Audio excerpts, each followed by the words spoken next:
It is now the prime opportunity for us to invite them so that they may witness this meritorious deed, rejoice in it, and then be able to redeem themselves from those woeful planes and be born in the blissful planes, reminding ourselves that perhaps some of the reasons that they might today be born in the woeful planes is because they committed deeds on our behalf, which meant that we were able to be born in the blissful plane, but alas, they in the woeful planes. It is time to pay back. It is time to pay back what it is that we owe them. It is time to pay back our debts. And as the gift that excels all gifts is the gift of Dhamma, today, having received that gift ourselves, let us take a moment to pass on that gift to all sentient beings. And for any beings who are already in the blissful planes, may this Dhamma sermon enable them to attain the supreme bliss of Nibbana. So, as I now make this invitation, I invite you all to extend this invitation out in your hearts and in your minds to all sentient beings, those who might have been mothers, fathers, brothers, sisters, uncles, cousins, grandparents, so on and so forth. Anyone and everyone who might have helped you in any way, shape or form, might have been just a glass of water, or perhaps showed you the path when you were lost in samsara. Whatever way, shape or form they might have helped you, let us invite them all to join us, witness this meritorious deed, and be able to attain the supreme bliss of Nibbana. Samanta Chakravalesu Atra Gachantu Devata Sadhammang Munirajasansa Sunantu Sagga Mokkadang Dhamma Savana Kalo Ayang Badhanta Dhamma Savana Kalo Ayang Badhanta Dhamma Savana Kalo Ayang Badhanta.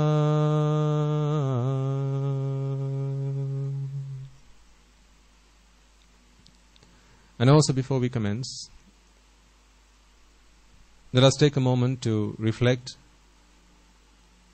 on the fact that although today we may be clad in robes and you perhaps in white, which is possibly perhaps a representation of our state of mind today, this has not always been the case in our infinitely long journey in samsara.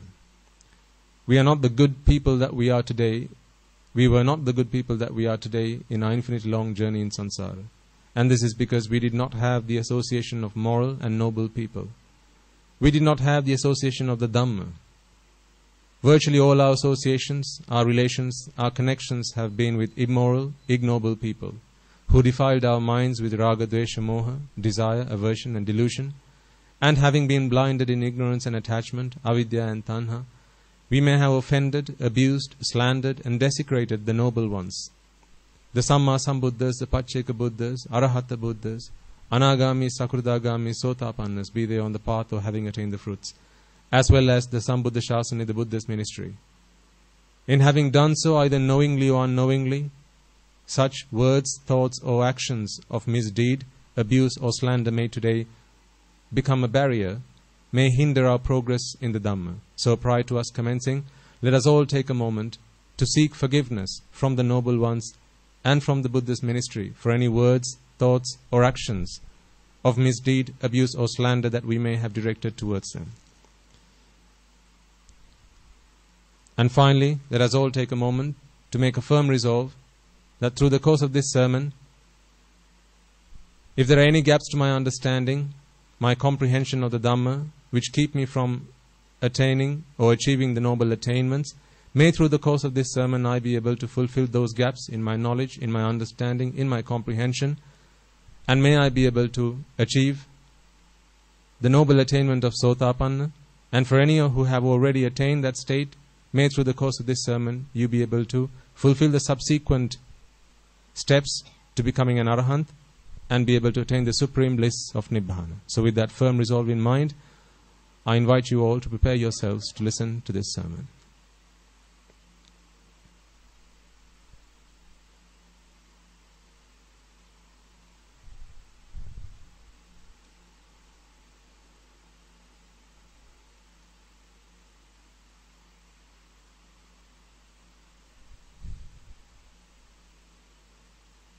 Okay.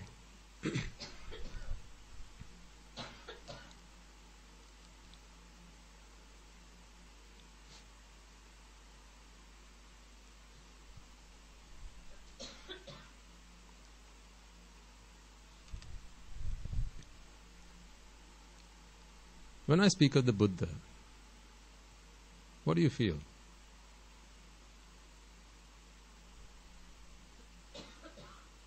How do you feel about the Buddha? What thoughts come to mind?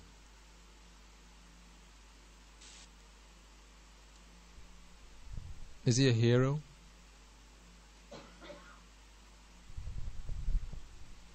Is he a champion? How do you feel about the Buddha? What do you feel your connection is with the Buddha? You're not friends with him on Facebook, are you? No, so that's not the kind of connection I'm talking about. But what connection do we have with the Buddha? He's not here any longer. Does he care what connection we have with him? Does it matter? Does he care? Do we care?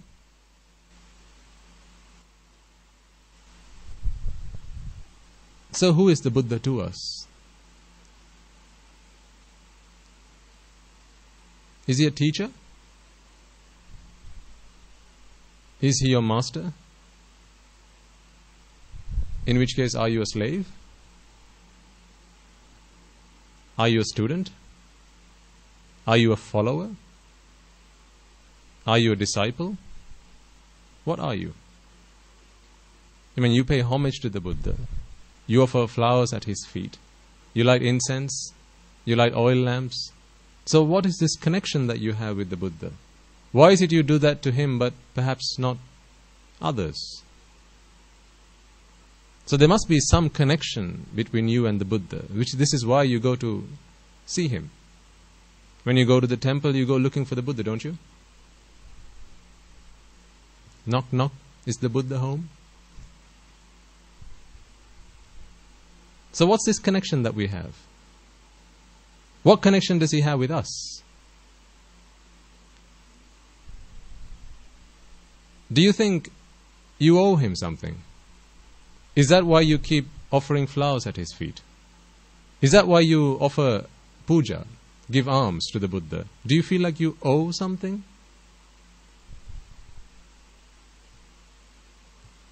Do you?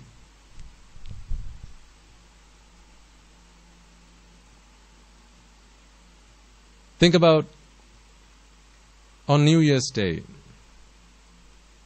or the Sinhala and Tamil New Year. We have customs, right?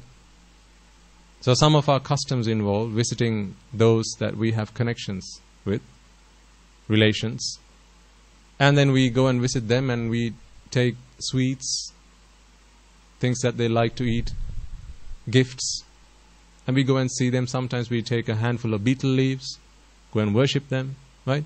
So there's a connection there. When we make offerings to somebody, is that because we owe them something? Is that a debt that requires to be repaid? Or are we just being grateful?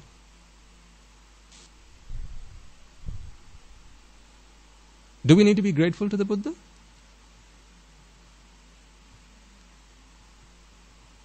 What is the point in us being grateful to him? He's not here anymore. He's gone. He did his bit and now he's gone. So why do we need to be grateful? Well, to answer that, it requires an understanding of what is the Buddha.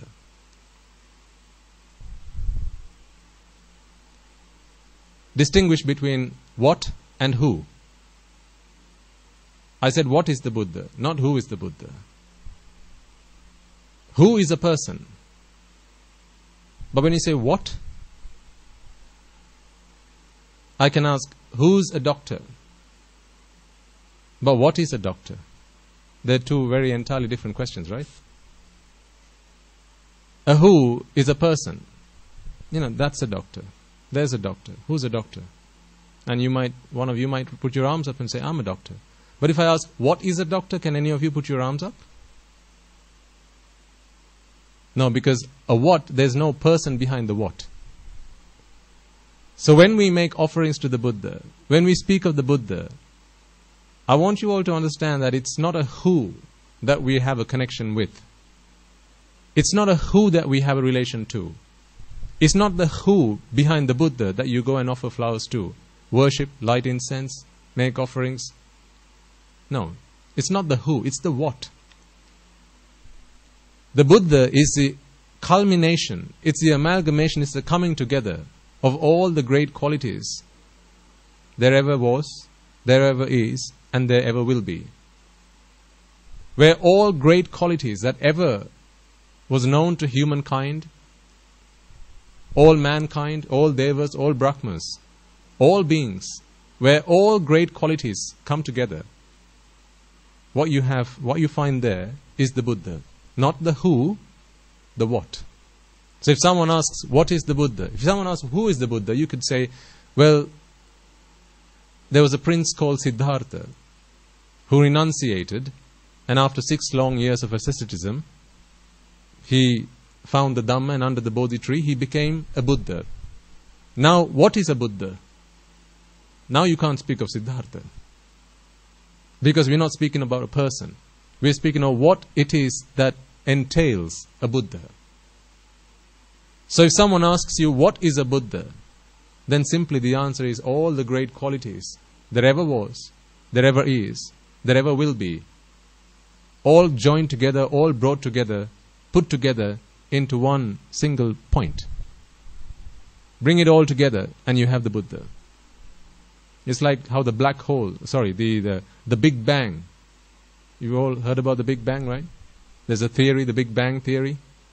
How the entire cosmos, the entire universe was just one dot at one point. I'm not speaking in favor of it or against it. I'm just saying there's a theory called the Big Bang theory, where the entire universe was just one dot, one tiny speck, and then the whole thing went bang. And then you had the stars and the planets and the moons and everything. So if you reverse that process, everything brought back together, and you come back to that one tiny dot. Likewise, if you bring all the great qualities that you can ever think of, you can ever find, in whom? You can find them in people. Parents, they have good qualities, great qualities. Teachers, friends, grandparents, they have great qualities. What about your pet dog? Does it not have good qualities? No matter how much you mistreat the animal, it's still going to come wagging its tail when it sees you. Can you name one person that might do that? No matter how you treat them, they'll always come wagging their tail when they see you. A mother might. Your father might. But beyond that, I can't think of many. But a dog always does. That's why it's called man's best friend. No matter how you treat the dog, your pet dog, it's always going to be delighted to see you. Now, isn't that a great quality? Because it recognizes this is the person that fills my stomach. This is the person that puts me out of my hunger. This is the person that has given me a home. This is the person that looks after me. You see how a dog recognizes qualities in you? Are you intelligent enough, clever enough to spot the qualities in the dog? A dog sees the good qualities in you. This is why it comes wagging its tail no matter how you've mistreated the animal. It'll still come after you. It'll come and lick your feet. That's what a dog's like. But are you the same? If a dog's come and dirtied the carpets, will you treat the animal just the same? Or at that point in time, will you forget that this is my pet? Here's the animal that keeps me safe from strangers. At that point in time, do you forget all that? And a good old stick comes to hand. Do you have the qualities of a dog at least? The good qualities of a dog? So you've got to think. That animal's grateful. Are you? If you can't be grateful to your pet dog, how can you be grateful to the Buddha? If you can't be grateful to your pet dog, who's always by your side, who's always there for you, will always bark at strangers, keep your home safe, when you're sleeping, when you're fast asleep at night, who guards your home? It's your dog. So you don't have to come running outside, get out of your bed and come and check who's loitering around. Well, your dog's doing your security guard business for you. Because that animal's grateful. Do you have the same gratitude that your dog has? At least? If not, if you can't spot the great qualities or the good qualities of a dog, then how can you be capable of spotting the good qualities, the great qualities of a Buddha? Because they're worlds apart. But the good qualities of a dog are also part of what makes a Buddha. I'm not saying the Buddha is a dog, okay? What I'm saying is the great qualities that you can find wherever, all sentient beings, extract all the great qualities from all sentient beings, bring it to one place, now you have the Buddha. So if animals can be grateful, I think we need to recognize the importance of being grateful. Because a lot of people come and speak to me.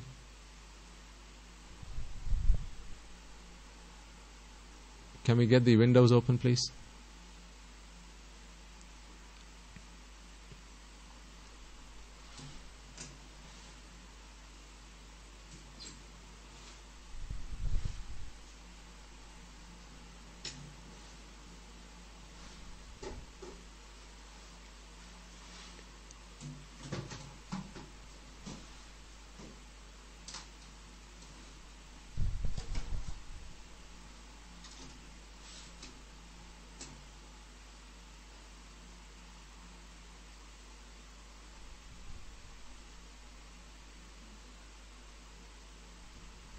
Hopefully that will make you feel a little bit more comfortable.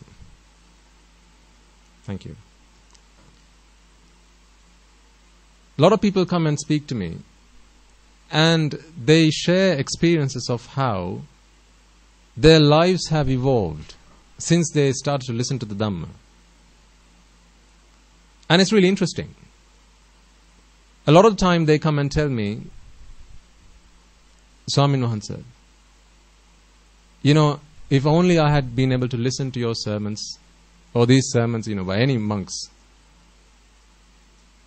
6 months ago, my life would have taken a very different direction. I would not have made my wife pregnant. If only I'd listened to this sermon 6 months ago, they say.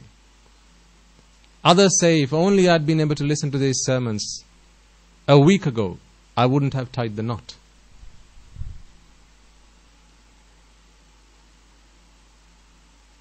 So they come and talk to me about things that they're now regretting, repenting. I listen. I listen to them and then I say, what makes you think that your wife has not helped you to be where you are today?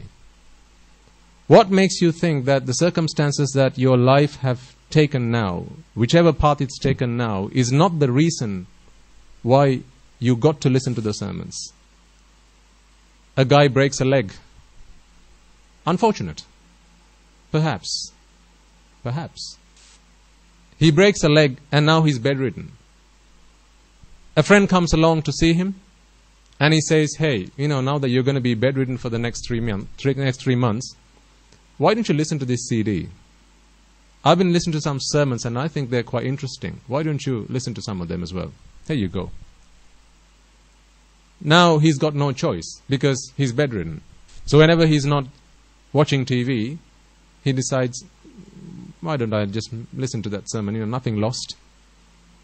So he gets an opportunity to listen to it. If he hadn't broken that leg, he'd have been partying. He'd have been clubbing. Not had the opportunity to listen to those sermons. So why does he then complain that he broke a leg? We love to regret, don't we? We love to regret. Aren't there things in your lives which you regret? Think about your past and think, oh, I shouldn't have done that. That shouldn't have happened to me. I never should have met him or her. Why did that person come into my life? They wasted me. They ruined me. Everything I owned, everything I worked hard to earn, they took all of that away from me. What a shame. So much regret. Does regret help you feel joy in your hearts? What does regret bring you? Joy?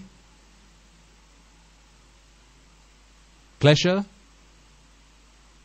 It brings you pain, remorse, dissatisfaction.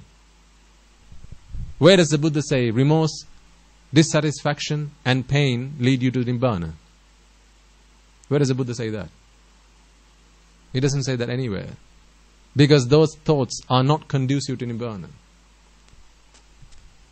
The thing is, there's no point in regretting. There's no point in repenting.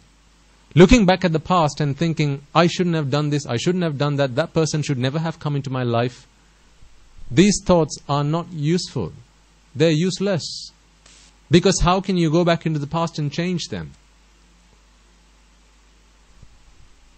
The really sad fact of the matter is, you don't realize how those events really supported you to get where you are today.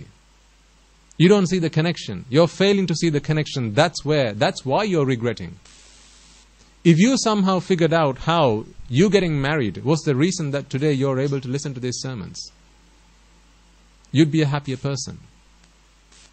If you somehow realized that you having a child was the reason that you somehow got to listen to these sermons, any sermons, I'm not talking particularly about these sermons, I'm talking about finding a path to enter into the journey of Nibbana. If you somehow found that connection, I think you'd be a happier person. Every day, I'm grateful that I got married. As a layperson. As a layperson, I held on to some very distorted views about the world. I didn't believe in karma and vipaka. I didn't believe in afterlife or the life before. I was a very materialistic person. I didn't believe in gods. I didn't believe in offering alms. That's just a waste of time. If I've earned something, well, it's mine to keep, so I might as well, I spend it how I want it. Why should I go offering alms to people who don robes and they don't do anything for themselves? Thoughts that I used to have. I didn't bother going to the temple. Observing Sil. No, I wasn't interested in any of that stuff. Becoming king was what was in my mind. Becoming the best. Becoming the wealthiest. Becoming the richest. Becoming the most powerful. That was what I was interested in. Then I got married. And the person I got married to, she slowly but eventually encouraged me into a path of Dhamma. She said we should go and listen to sermons sometimes. We should at least offer alms to the temple once a month. Things that she asked me to do. And so I started. At first I didn't see the point in doing all that. But eventually, things started to make sense. If I hadn't done that, I doubt I'd be here right now today. If I hadn't given alms when I had the opportunity to, if I hadn't made the effort to go to the temple, make offerings to the Buddha, the Dhamma, the Sangha, perhaps those were the things that earned me the merit that I required to be where I am today. Before she came into my life, I never offered an Attapirikara. That was the first time I had done so. I think a couple of years after I had got married. The first time I had offered an Attapirikara. Perhaps that was what earned me enough merit to come into robes. Because you can't come into robes if you've never offered an Attapirikara in your life at any point in samsara. Because you need those merits. So now, is it right for me to look at my life, at my past and go, I shouldn't have gotten married. If I hadn't, then I would have been able to come to this path much sooner, much earlier. All that time I wasted. Because, when you walk the path of Dhamma, you might begin to realize the uselessness of certain things that, we do in our worldly lives. Like building attachments with other people, building connections, setting expectations, and how all that leads to suffering. So in your contemplation of such realities, you might begin to look at your past and then regret, I shouldn't have done that at that point in my life. The Dhamma is not to regret, ladies and gentlemen. The Dhamma is not to look back at our lives and go, I shouldn't have done this, I shouldn't have done that. That's not what the Dhamma is for. The Dhamma is so you can look at the future and go, I shouldn't be doing this, I shouldn't be doing that. Not, I shouldn't have done that, I shouldn't have done. Because that is regret. That's repent, that's remorse. What's the point?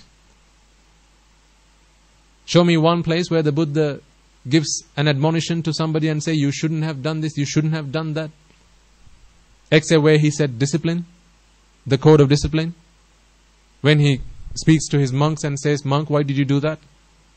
That was wrong of you to do, and from here forth I set a rule of discipline, so thereby you are not allowed to engage in such conduct. Except for those occasions, there's never a time where he talks about the past of somebody as a means of giving advice, as a means of giving an admonition, telling off. Because there's no point in doing that. Because feelings of repentance are negative thoughts. Thoughts that take away joy. Taking away of joy is not something that leads you to happiness. I mean, how can being unhappy to be happy make sense? Because when you're regretting, these are not thoughts of happiness, right? They're thoughts of regret, repentance, remorse, negative feelings. And you're trying to traverse a path which leads you to happiness, which are positive feelings. How can fulfilling negative feelings help you to achieve something that's positive? That just cannot make sense. So the Dhamma is not to look back and regret. The Dhamma is to look at the future. Look at the present moment. And then from this point forward into the future, I've made mistakes, yes, but let me learn from them so I don't make the same mistakes again. And from our past mistakes we can learn things.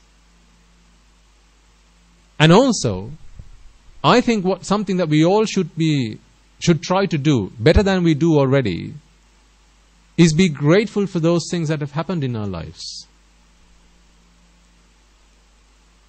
If you're regretting them, then, you are who you are now is the net result of all the things that have happened in your life. True or false? Yes or no? Who you are now, where you are now, what you're doing now is the net result of all the things that have happened in your life up until this point.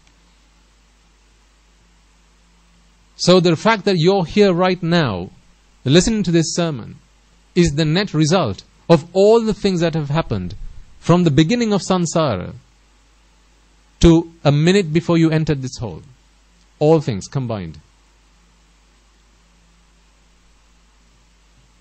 Now, if the net result of all those things that happen in your life is you being able to be here, and if you want to be here, that's why you are here, then tell me, can you name one thing that happened in your past that you feel, no, that shouldn't have happened to me? Because if that had changed, the net result would be different. Could potentially be different. Some parents, I think just the other day, earlier on this week, a mother came to visit with mother and husband, wife and husband and wife, they came to visit us at the monastery, and this child is mentally handicapped. So now the parents are really suffering. Not my words, their words. Because I can't decide if someone else is suffering. You decide that, right? So the parents came and visited me and they say, Swaminas, we are really suffering. We brought this child into this world, and now because of this child, we go through so much pain and agony. Looking after this child is not easy. This child can't look after itself, and we realize that from now on, for as long as we are going to be alive, we are going to have to tend to this child. There's never going to be a moment of peace for us. I regret, the parents say. We regret, with tears in their eyes. And I say, well, tell me a little bit about what was life like before this child came into your life. And they said, well, before that, we were really happy. We were a very happy couple. We went sightseeing, we went round the world, we did all the fun things in life. So what happened after after this child came into your life? Well, then reality hit us. And then we went seeking help from doctors. And when doctors failed to help us, we went into the temples, speaking to monks, asking if they could help us. And then eventually we got to listen to the Dhamma. And now we are on a path of the Dhamma, which we can see how it helps us get to Nibbana. And I said, well, so you regret having that child? Are you serious? Is it not because that child came into your life took a different turn? Because had that child not come into your lives, had a fully formed child without any disabilities, without any handicap come into your life, where would you be right now? Where would you be today? Probably at a party. Probably in some other country, having fun. But where are you now? Listen to the Dhamma, in good association, in noble association, on a path to Nibbana. So tell me, then you regret that event? Or are you just failing to see the blessing? Aren't you just simply failing to see the silver lining in the dark cloud? This is why I say, ladies and gentlemen, we should never be regretful. Things that have happened. Because regret never solved any problem. Repent never solved any problem. You can't go back into the past and change past events. All you can do is change the future. The past is what made you who you are. Isn't it? You are the gentleman today because of past events that happened in your life. If you are thrifty today, it may be because you were not born into a well-to-do family.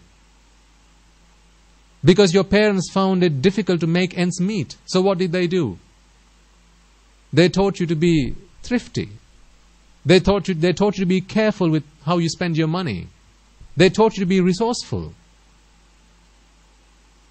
Perhaps if you were born into a really well-to-do family, then you might not be so thrifty today. Perhaps you might go spending. Perhaps you might not be here. Because all you want to do is just go spending. Entertaining. Friends. Partying. Perhaps you might not be here today.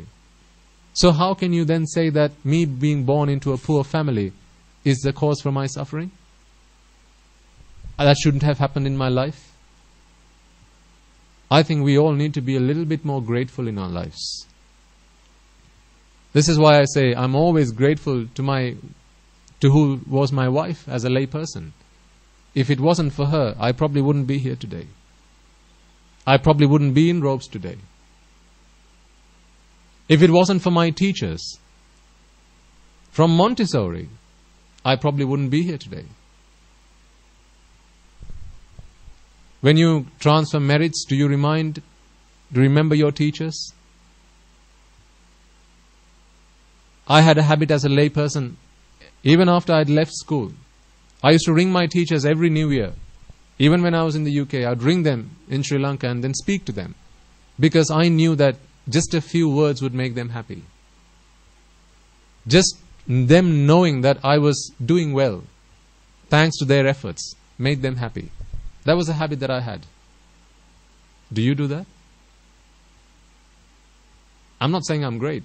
I'm just saying here are things that we can all learn to do. Do you encourage your children to go and speak to their teachers when they've left school? After they've left high school, college, and then moved on to do, jobs, and they're now well-to-do. Do you encourage your children to go back to their schools where they went to Montessori, where they did their scholarship, where they did their O-levels, their A-levels, because that was their founding. That was where they became who they are now. Their formative years, that's where they spent. Where's the gratitude?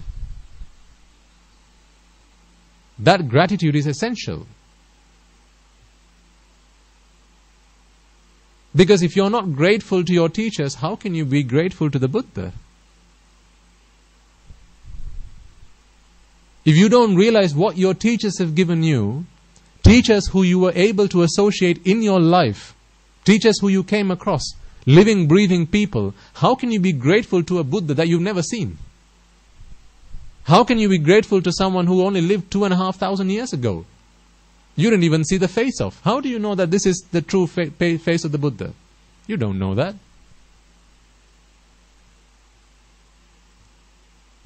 This is what someone thinks he was like. You can never make a sculpture of the Buddha exactly like the Buddha was. That is an impossibility. So you will never see the Buddha. Not in your lifetime. But your teachers, you have. At least if they can't go to their schools, give them a call. Speak to their teachers. Because that's really important. Being grateful. Because if you don't instill those values, ladies and gentlemen, your children are going to forget their parents pretty soon as well. They're going to forget mother, father. Ammi and Tati are just going to be two people that did what they were supposed to do to bring me up because they brought me into this world. That was their duty. That was their obligation. So they should have done it. It was not a nice to do. They had to do it. Your children are going to begin to think like that. I'm not necessarily speaking about you, but I'm speaking about, these sermons will be listened to by people in other countries as well as perhaps in many years from now.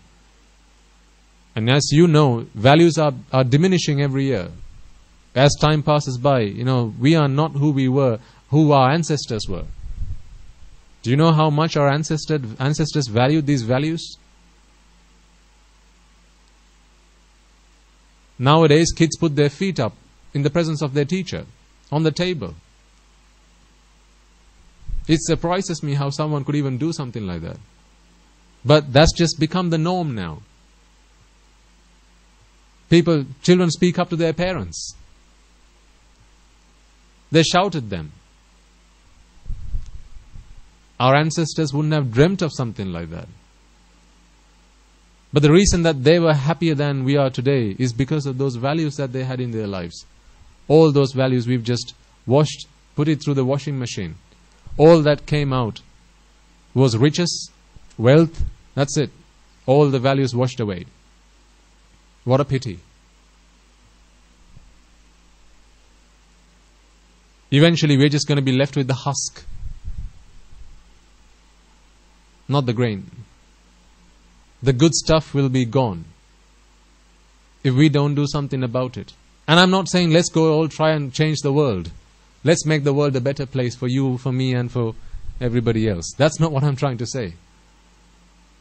What I'm asking you to do is apply this into your own lives.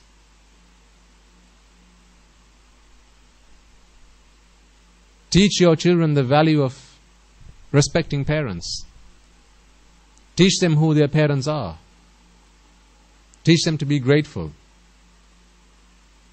Particularly as you walk this path of the Dhamma, eventually what will happen, and I can say this as if I can see into the future, if you don't have a solid founding, if you're not based in gratitude, because actually ungratefulness is an army of the Mara, is one of the Dasamara Sena. Ungratefulness, conceit and ungratefulness, ingratitude. Army of the Mara that will defeat you on your path to Nibbana. This is why it's so important to be grateful for everything that, and all the events and all the people that in our lives have helped us. What did the Buddha do when he attained Nibbana? He looked back at his past. My teachers, Alara Kala Muddakarama Putta, how can I go and be of assistance to them? But alas, they are not in a place where I can help them now. Then he looked at the 5 ascetics. The 5 ascetics, remember, who abandoned him. The 5 ascetics who abandoned him. Because they thought what? He's given up. He no longer has the courage. So let's just abandon him. And despite that abandonment, see how much gratitude the Buddha had? He still went looking for him. Now tell me, if perhaps there's been someone in your life, perhaps an ex-partner, an ex-spouse, who abandoned you for whatever reason, do you still hold a grudge against them? Because they weren't good to you? What about all the things that they did for you while you were still together? Isn't one of the reasons that you're here today, right now, because of how you spent time with them? Or perhaps even because they left you at that point in life? Perhaps they did you a favor by leaving you at that point in life. Because if they hadn't done that, your life would have taken a completely different path. You know the old saying, right? A butterfly spans his wings in one part of the world, and there's a storm in the other part of the world. What's the essence of that? Little things can make a huge difference. So if I move my arm to the left versus I move my arm to the right, it's going to make a difference. Because history now has been written this way. If I move my arm to the right, that's a different story from that point forward. So whoever has come into your lives, ladies and gentlemen, be grateful. Those people may not be in your lives today. They may have left you. You may have left them, but still be grateful for all the time that they were with you.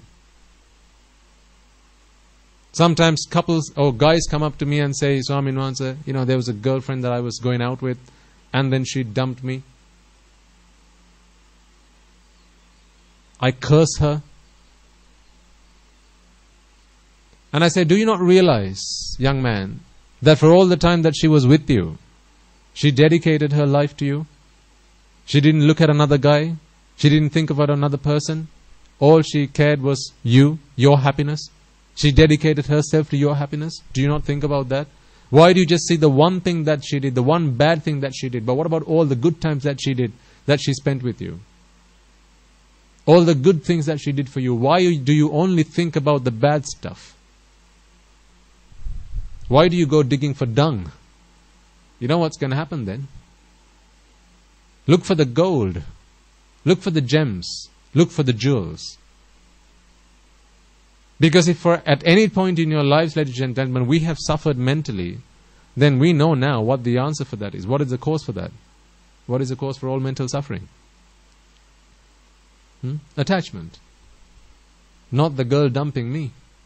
Not the guy dumping me. Not my partner filing for a divorce. That was not the root. That was not the cause for mental suffering. Attachment is always the cause for mental suffering. So if attachment is always with me in my mind, then who else is to blame? Who do we have to blame? The only thing we have to do is really be grateful. Seriously, think about that for a moment. If there's no one in this world, can you name one person in this world that has made you angry? Come on. One person that has made you angry. I know what you're thinking. There was Sam, then there was Samantha, there was Richard. Oh, I hate that guy. He made me angry really bad.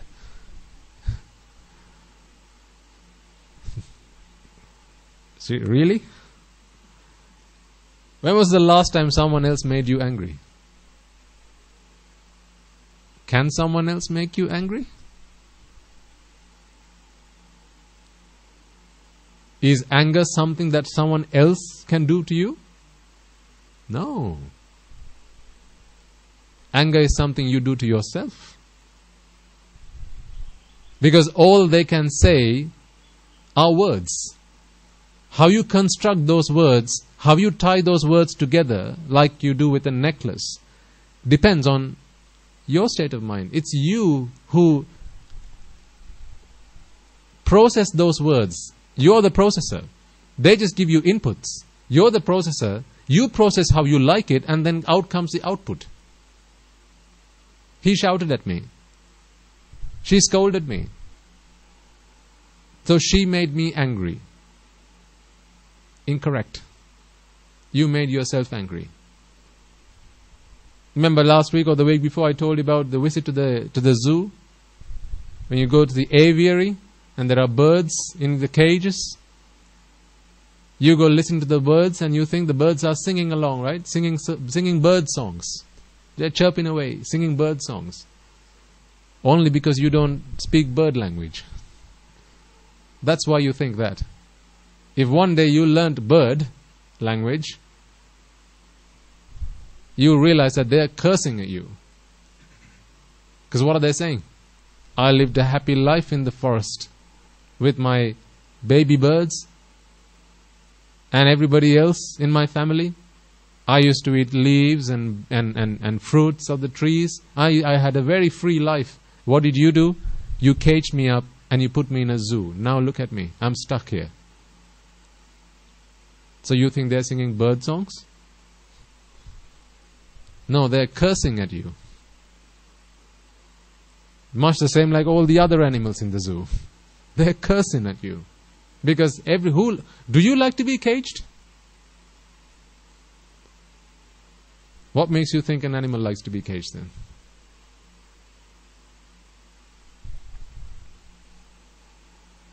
Anyway, that's besides the point. What I was trying to say was, you can't name one person that has made you angry.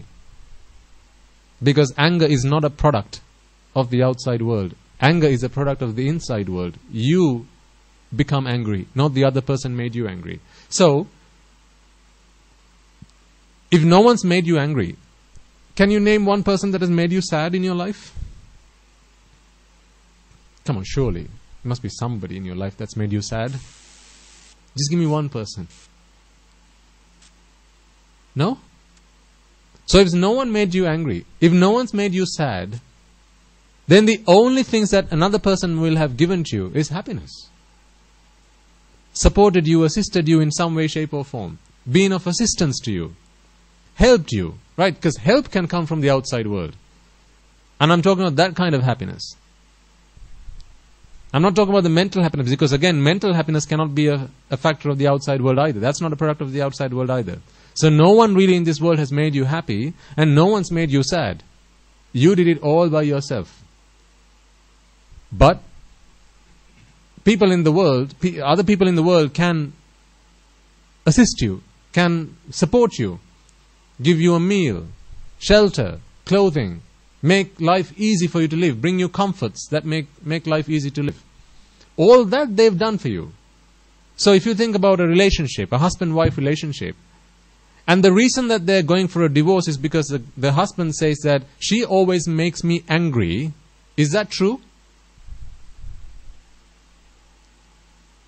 If that is the reason that he's trying to file for a divorce, knowing and understanding that the wife never made the husband angry, what has the wife given the husband? Put that to aside. What else has the wife given to the husband? 3 meals a day, ironing his clothes, washing clothes, dirty dishes, sweeping the house, feeding the children, right? All things that has made his life easier, made his life comfortable, right? So if the wife's never made him angry, then the only thing that the wife has ever done to this guy is make life easy, make life easier, make life comfortable. So why is this guy filing a divorce then? Because the wife has never done anything bad to this person. All she's done is good. Do you get my point?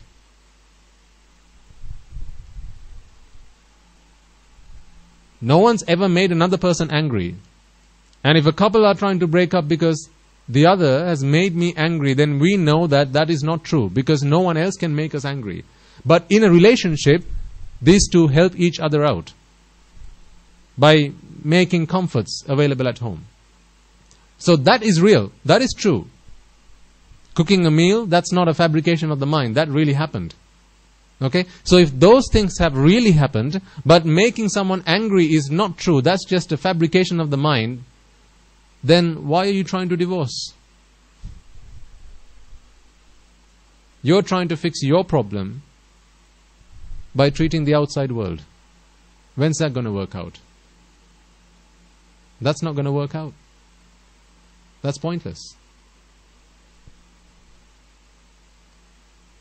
So if you're not capable of looking at things like that, then you forget the gratitude. You forget to be grateful. Be grateful. Children, be grateful to your parents. And these are not just words. It has to come with the feeling behind it.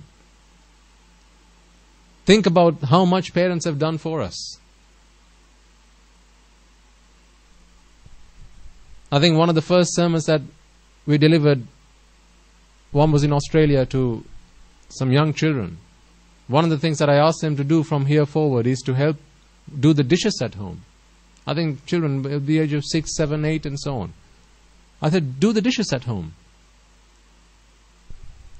Again, parents here, I ask you, if you don't encourage your children to do dishes at home and that's because you think it's too much trouble for them, well, I think you're setting them off on the wrong direction.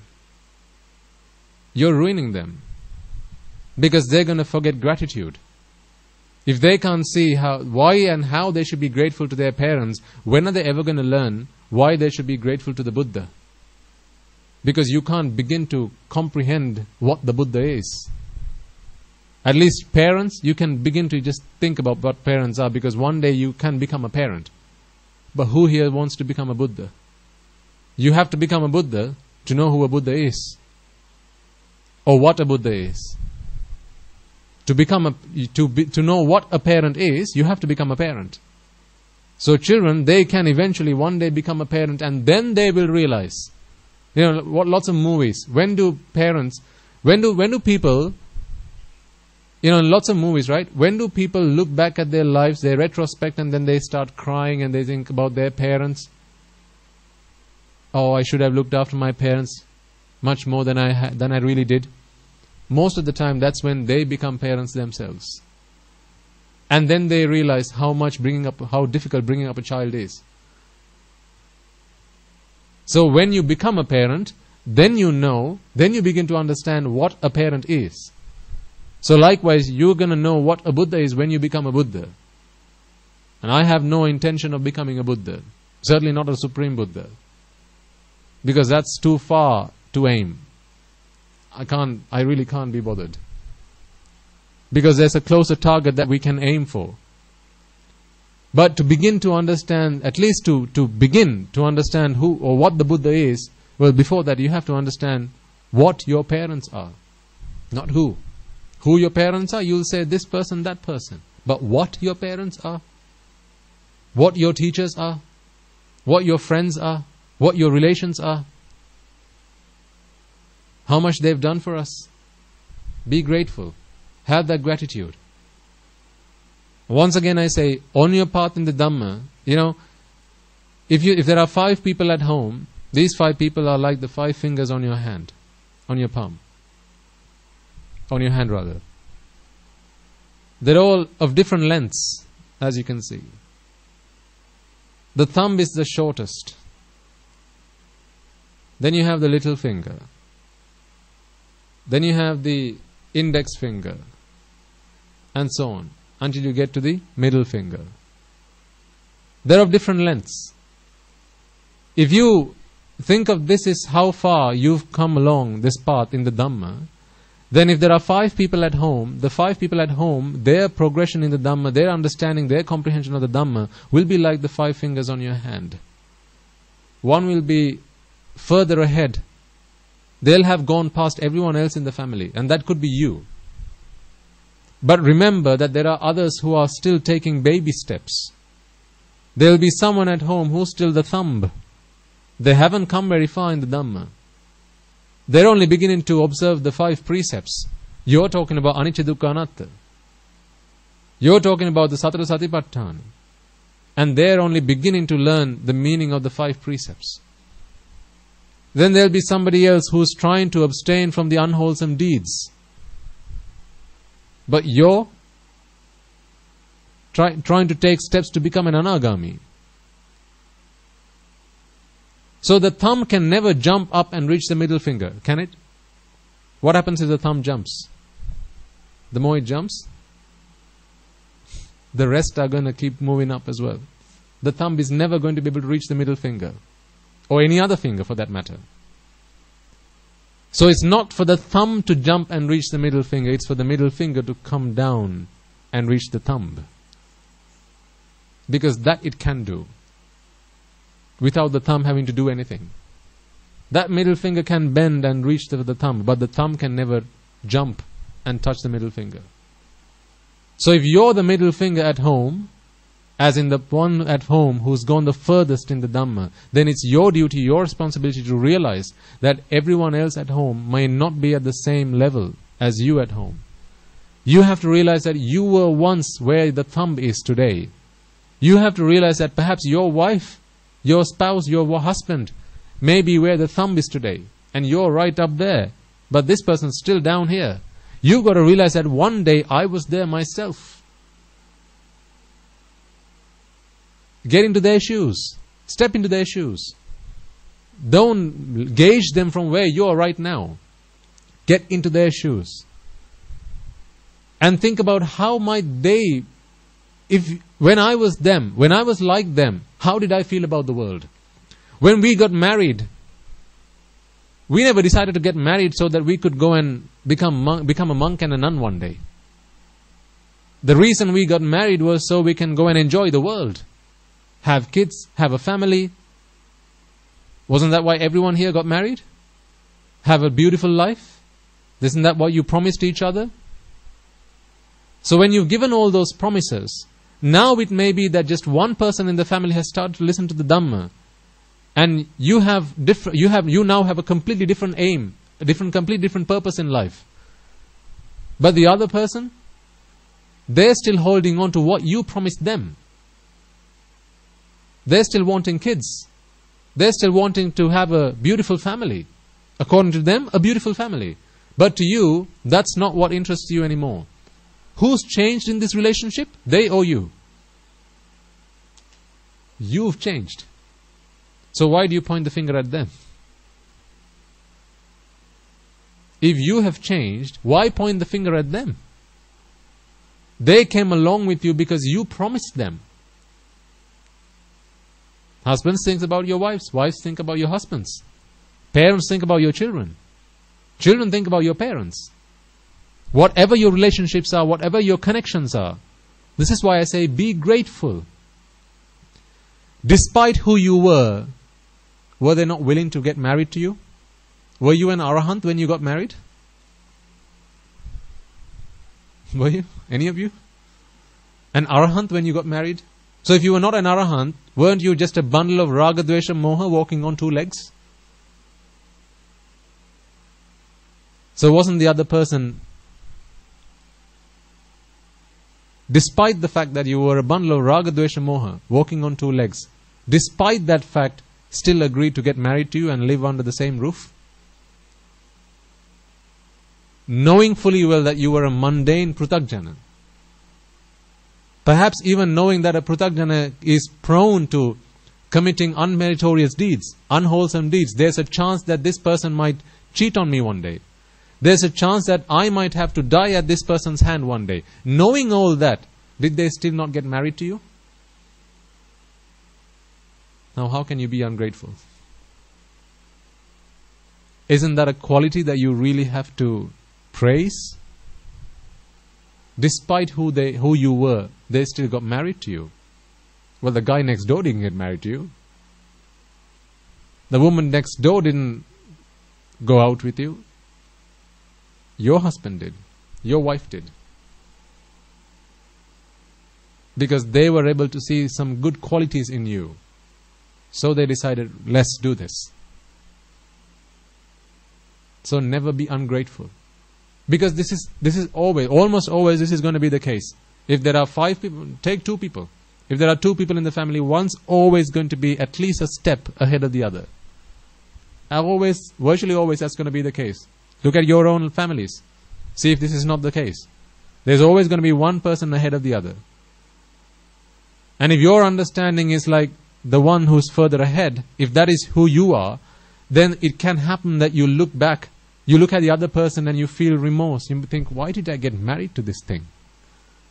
I shouldn't have done this.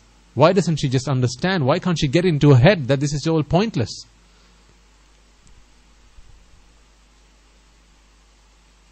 The other day a young man came along and he said, again, he got married and, again he's saying, oh, if I had listened to your sermon 6 months ago, I wouldn't have done this, right? Oh, regret, regret, regret.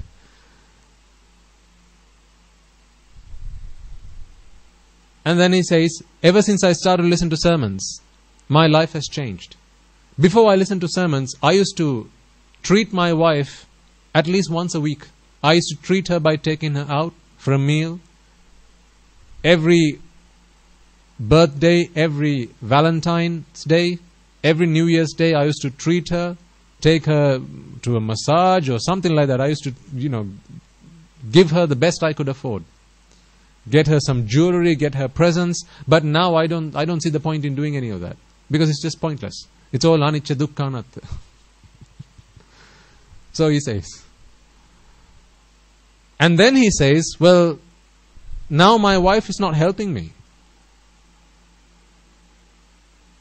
Surely she should be helping me to walk this path of Dhamma. Why is she not helping me?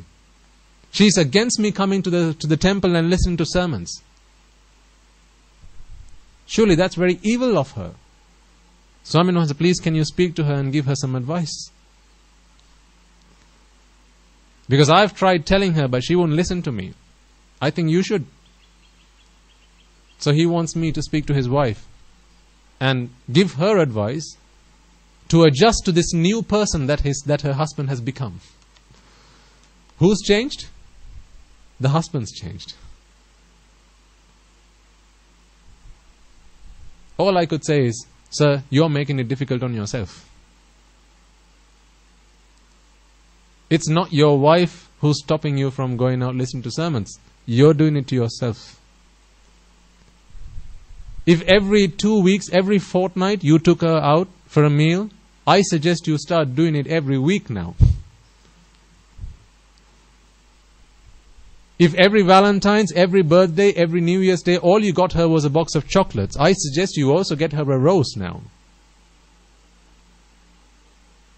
Why? Because if you stop doing the things that she's expecting from you, if you stop giving what you promised her, you would, when you tied that knot, all those promises, right?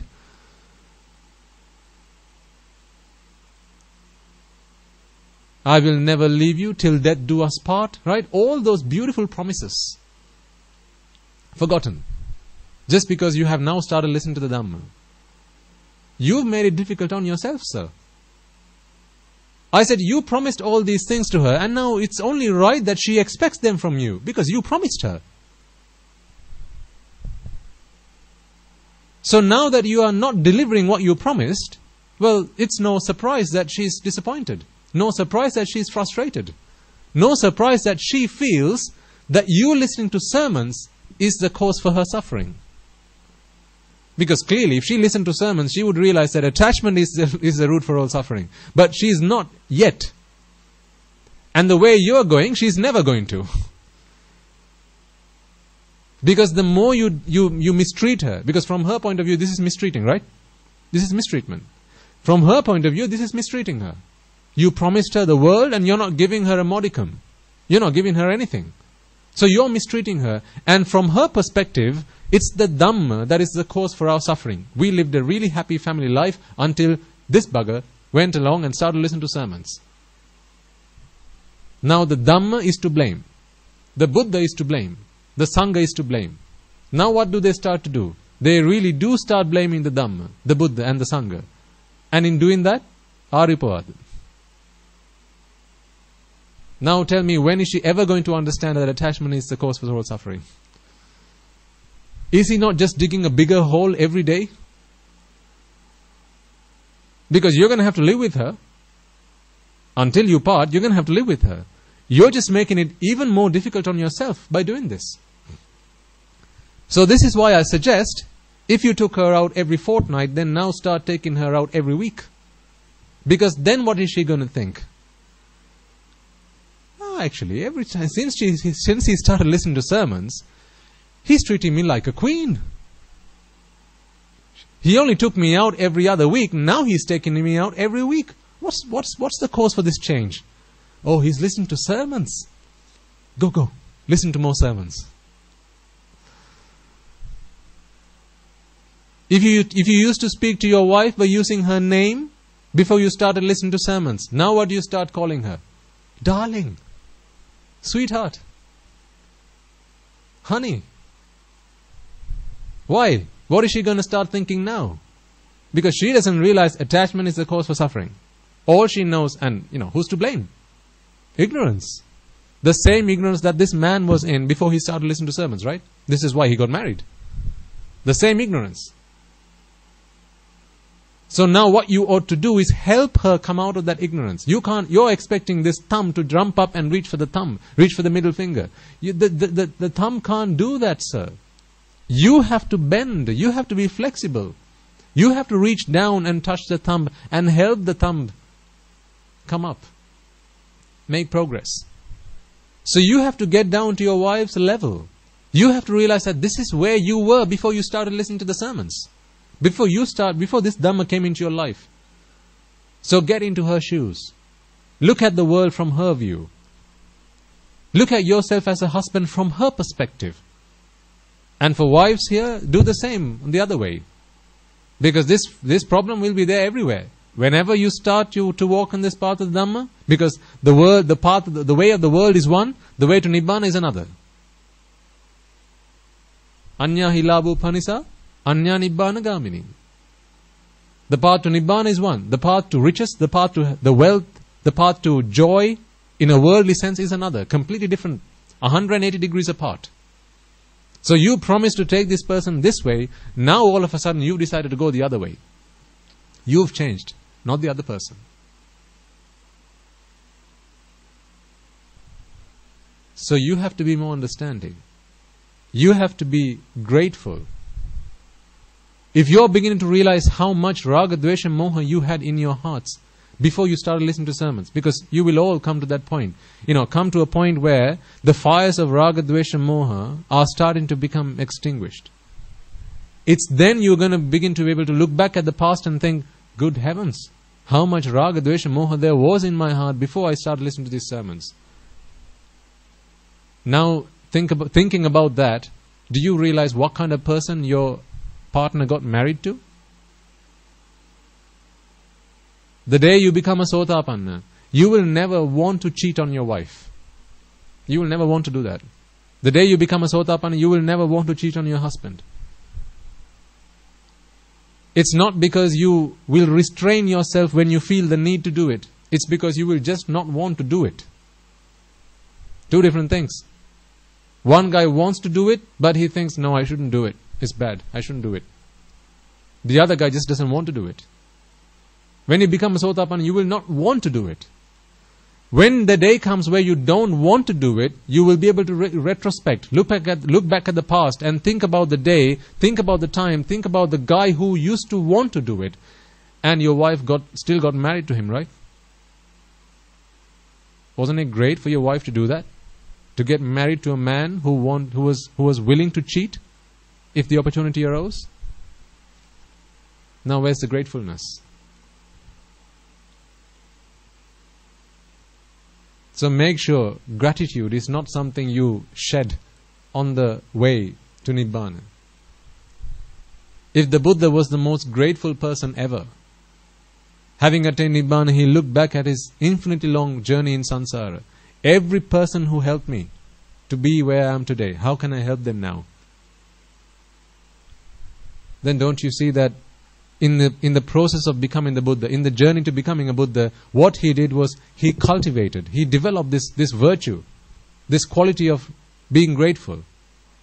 And it culminated at the point of becoming a Buddha.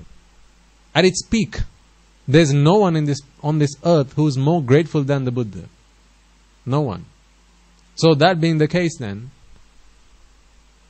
we should all realize that if that is where we are aiming, that is where we are heading, then gratitude is not something we should shed along the way. It's something that we should continue to foster, continue to develop.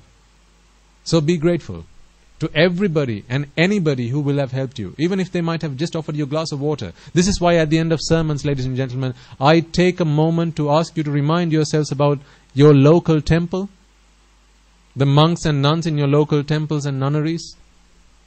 Because you may come along here and listen to sermons. You may decide that this is where we are going to be able to listen to sermons that help us to go to Nibbana. That may or may not be the case. But have you forgotten those monks, those nuns in your local villages, in your local temples, who were there by your side, through thick and thin, through rain and shine? Who came along to your funerals? For your almsgivings? We never came. They came. I've never come into any of your homes, but they did.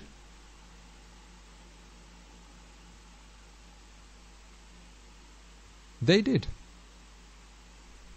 Monks just like us, who made a promise in front of the Buddha, my life I now dedicate to attaining Nibbana. And despite that, they set aside time, they put aside time to attend to your needs and wants.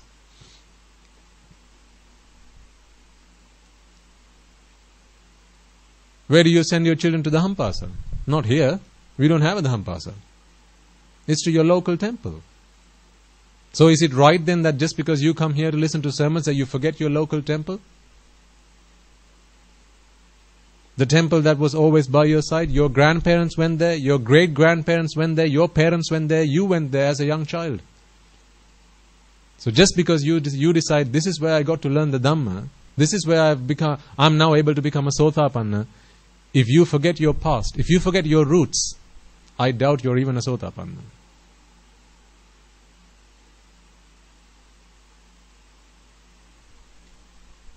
So anyone who might have touched your lives in any way, shape or form, be grateful. Be grateful. If there have been any monks, because it can happen. Some people might have been following a certain religious leader for it could be someone who's a convert, someone who's gone to a church all life, and then they get to listen to the Dhamma. Now they decide, no, the church is not for me. I now have to go to the temple. But what about the priest at the church who was always there to listen to you, to listen to your confessions? What about that priest who spent time? How much did they charge you to listen to your confessions? That time they spent on your behalf, can you forget them? How can you be ungrateful? An incredibly important value. I can't stress how important being grateful is.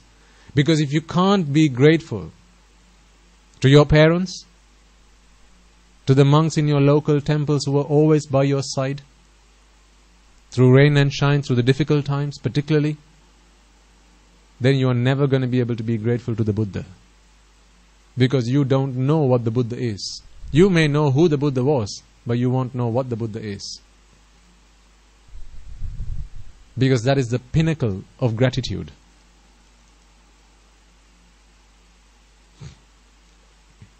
So reflect on that. Make sure your children know about this. Make sure your children learn to be grateful. Instill that value in their hearts and in their minds from very young ages. If your children have siblings, brothers, sisters, make sure that they say thank you whenever they receive something. It's just a word. But don't make it just a word for them. Help them realize the importance of being grateful. Thank you, Ayya. Thank you, Nangi. Make sure they say that. Don't let them walk away without saying that. If they do, stop, go back, thank him. But he's only my Ayya, so what? He gave you something that belonged to him. Now you're able to enjoy that because of him. One day that child is going to grow up, and even when you're not around, the siblings are going to look after each other. Because if you don't do that, if you don't put that glue between the siblings that are in your family, as in your children, then when you're not around, they're going to fight among each other for the land that you leave behind. You might as well not leave the land then, because that's what's going to cause a rift in the family. If you don't teach them those values. For the wealth that you leave behind, they're going to fight with each other. They're going to kill each other to get their hands on the money. You might as well not leave it if you don't instill these values in them.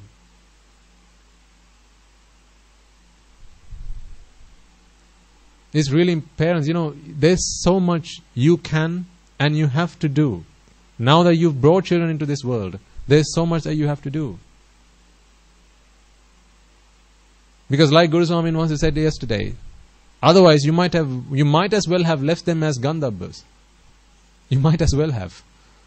Because what have you done? You brought them into the human world, not taught them values. All you've given them is education and wealth and property. What are they going to do now? All they know is, to be happy in this world, I just need more education, more wealth, more property. That's it. It doesn't matter where that has to come from. By hook or by crook, I'm going to get it. So if I have to kill my brother, if I have to cheat on my sister, it doesn't matter. I'm going to do that so that I can be wealthier, I can be more prosperous. You might as well not have brought them into this world. Because in doing such things, they're going to pave a path to the four hells. You've just given them a one-way ticket to the hell. Why? Leave them alone. Just let them be where they are. At least as a human Gandhabba, they're not in the Dukati, they're in the Sukati.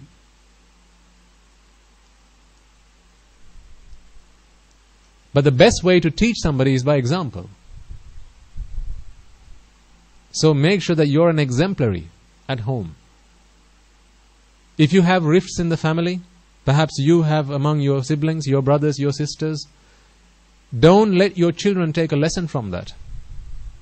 Don't leave that opportunity where your children learn that it's okay to have a grudge with your brother, to have a grudge with your sister. Don't let your children learn that.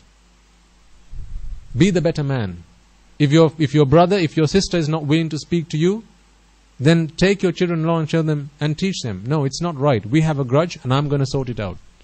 You pick up the phone. Why wait for them? You pick up the phone. Why wait for them? You go ring on their door and say, sorry, something's not right with us. Yes, such a thing happened in our past, but let the past be past. That's water under the bridge. You and we are siblings. We came from the same mother. We came from the same father. What do we have to fight for? Let's not set a bad example to our children. Because otherwise they're going to grow up learning that it's okay to have a grudge with their brothers, with their sisters. And then they're going to fight between themselves. Then where's the peace? Where's the harmony? So set an example. Be exemplary parents.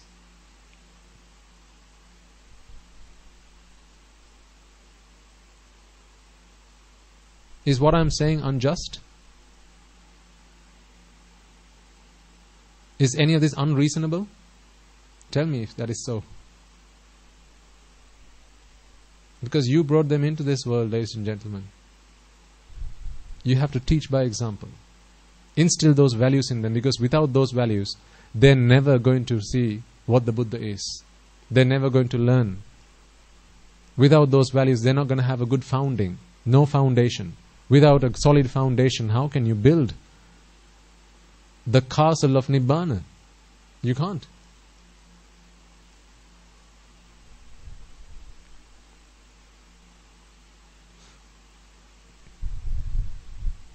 What time is it?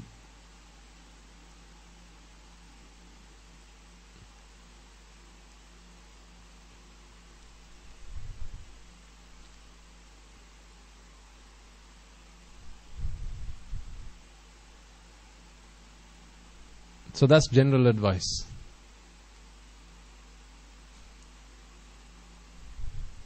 Now on to the meaty stuff, the juicy stuff.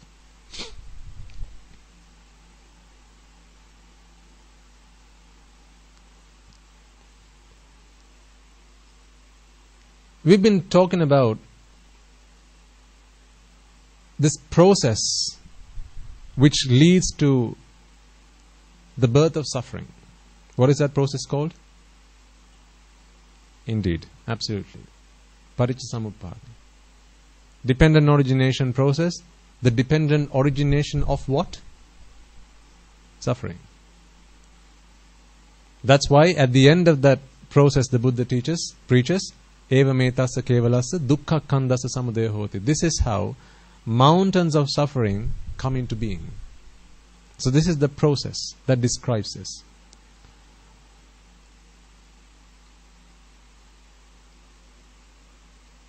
Now, someone who's ignorant, someone who doesn't realize that this world cannot bring me pleasure, there's no happiness in this world, in the outside world, in the sight, sound, smells, tastes, and touch. It's not the outside world that brings me these.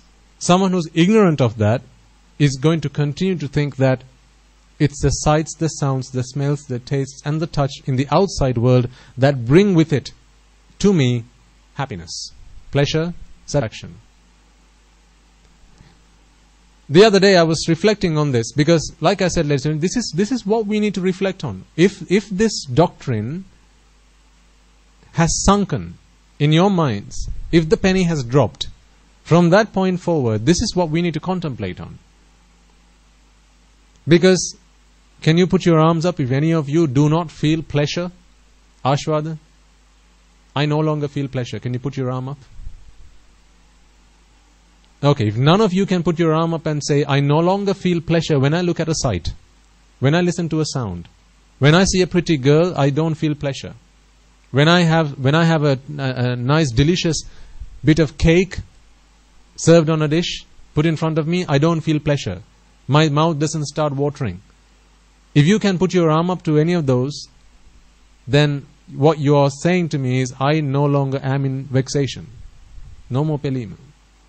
Which also indicates no more attachment. Which also indicates no more ignorance. Which also indicates you're an arahant.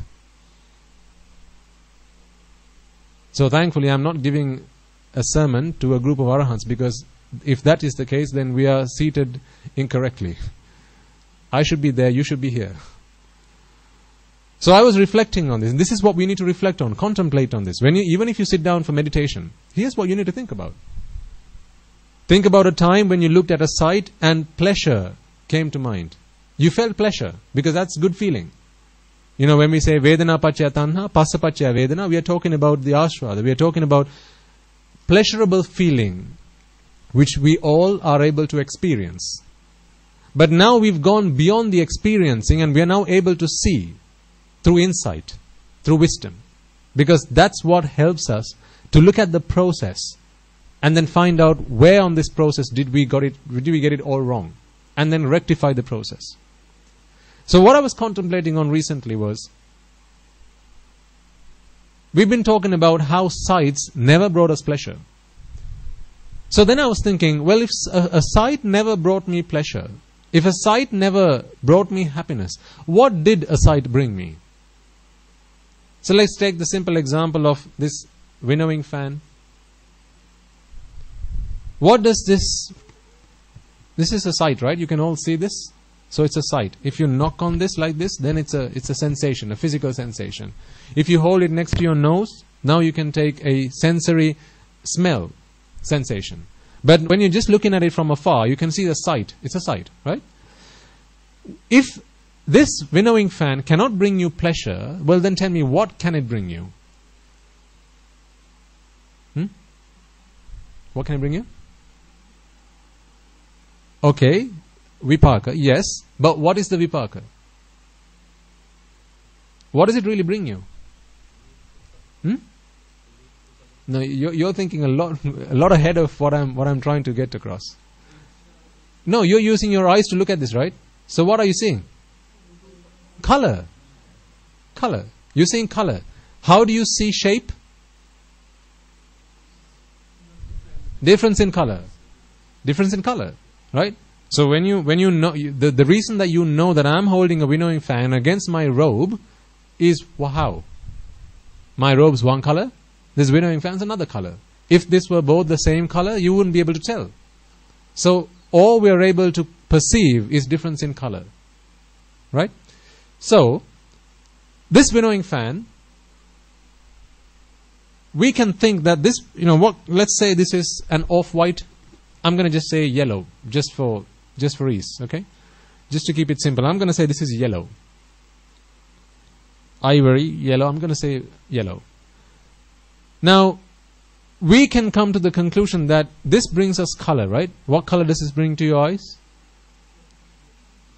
Yellow. Okay. Now, the point I'm trying to get across is how little really do outside world objects have to do with us. Our interaction with them is really next to none. Let me show this. Let me prove this to you. If you've studied science to some extent, could you tell me how it is that you see that this is yellow?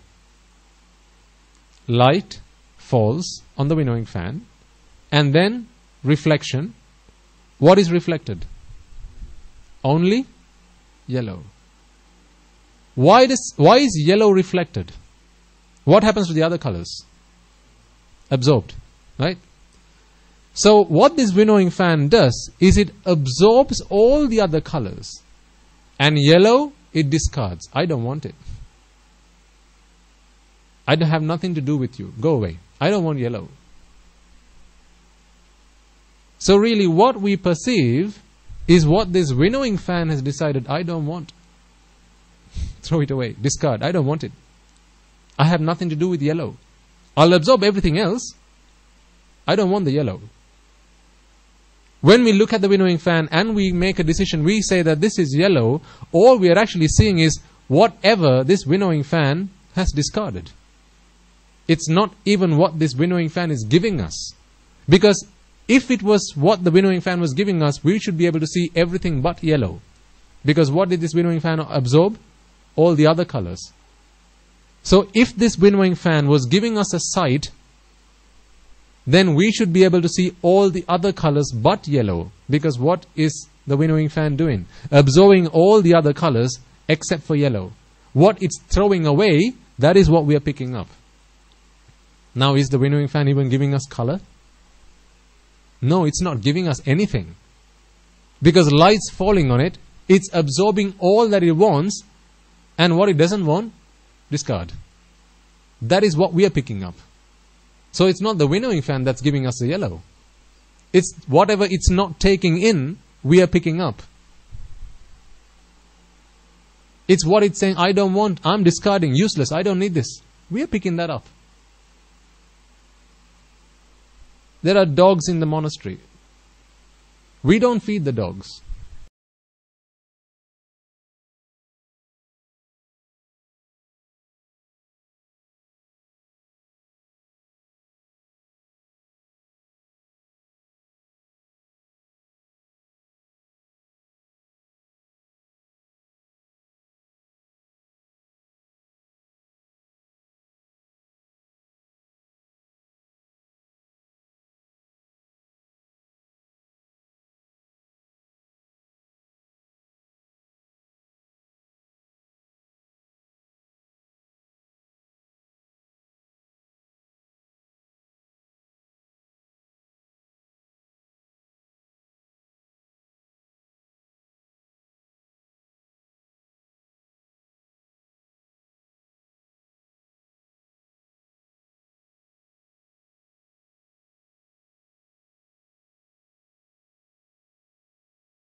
How come you're doing this when about 3 weeks ago you were doing this?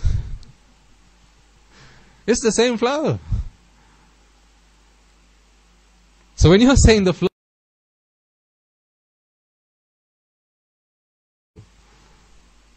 now you know that the flower doesn't have any beauty in it. You do know that now. So the flower can't give you happiness. Now these are purple flowers. But is it the flower that's giving you the purple? Even the color? It's not even giving you the color. It's absorbing every other color and discarding the purple. That is what you're taking in, and then you're deciding that flower just gave me purple. And therefore that color, that flower is purple. We're just eating leftovers.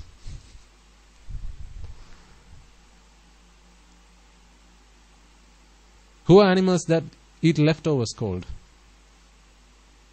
They're called scavengers. Scavengers eat leftovers. Pigs eat leftovers.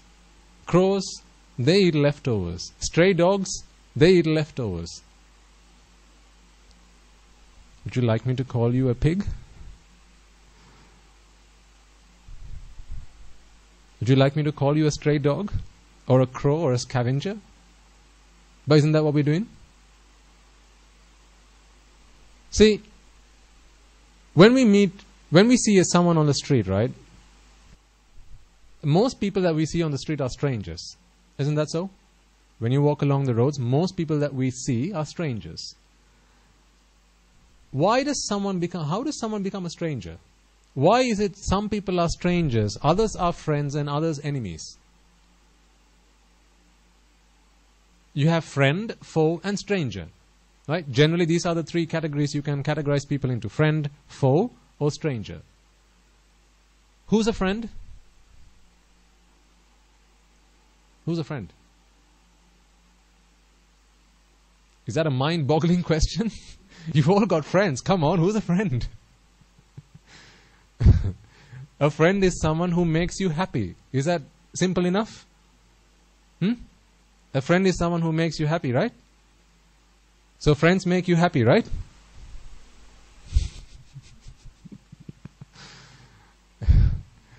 You don't know to come or go. I don't know, yes or no. A friend is someone who makes us happy. Okay.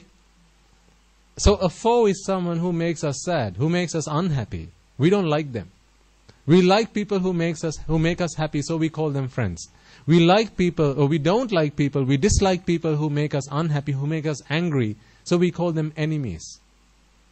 And then strangers are who don't do either of the above. They neither make us happy, nor do they make us angry. That's who a stranger is. What interaction do we have with friends? How do we treat friends? How do we deal with friends?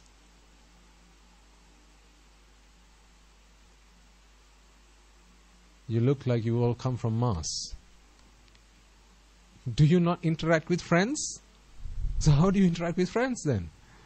You invite them over, you go around to theirs, you get a drink, go to the pub, you have a party, go out for a meal, right? These are things you do with friends. You give them a call, you have a chat, meet them at a garden, go for a walk, right? These are things you do with friends, right? So you have interactions with friends. True?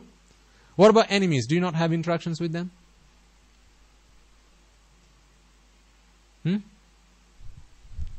So you have interactions with friends. Do you not have interactions with foes, with your enemies? Shoot them. Hopefully not. Well, yes, you do. The interactions you have with your enemies are interactions that are in your favor, so that you can keep them away, so that they don't come into your world. They may want to come into your world, but you don't want them to come into your world. You keep them away and do things like shoot them. Not literally, hopefully. So you keep them away. This is how you interact with foes, and you interact with friends. Let's say the next door property is up for sale. Okay? Now who do you ring and tell about this to? Your friends. Because perhaps your best friend, because you'd like them to move next door so that you can be close to your friend.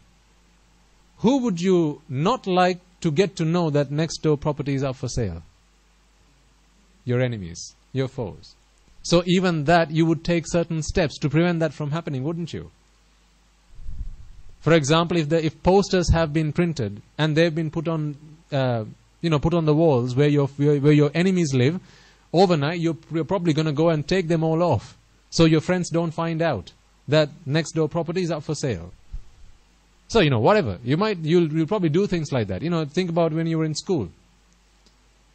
When it was time to grab a seat, I remember when I was at school, we used to have to keep moving. So Monday we used to have the front row, Tuesday the second row, Wednesday the third row, and so on. So we used to keep moving, so going round.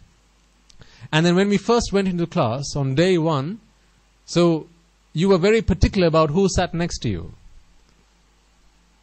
So if it's your friend coming along, you say, "Hey, Machan, grab this seat. This is yours. Come on, let's sit here." But if it's your enemy, someone you really don't like coming along, no, this seat's taken. That's taken. That's not for you. Like when you reserve seats on a bus. When you get into a bus and it's a really crowded, and there's a lot of people trying to get onto the bus, what do? You put your handbag on the seat next to you, right? So you go and catch a seat, so your friend can come and sit next to you. So you have an interaction with your friends and your foes. But what about strangers? Do we interact with them? No, we don't look to interact with strangers. The reason we don't interact with strangers is because they don't bring us happiness, and they don't bring us unhappiness. They don't bring us suffering either. They have nothing to bring us. Our happiness or sadness or unhappiness is not determined, has no dependency on that outside person. Therefore, we call them a stranger. Now, think about Rupa, Shabda, sight, sound, smell, states, and touch. These things that exist in the outside world. Don't you have friends in the sight world, in the sound world, in the taste world? Don't you have friends? And enemies? Okay, you tell me friend or enemy. Okay, I'll call it out. You say you can tell me friend or enemy. Chocolate. Friend? Oh, best friend.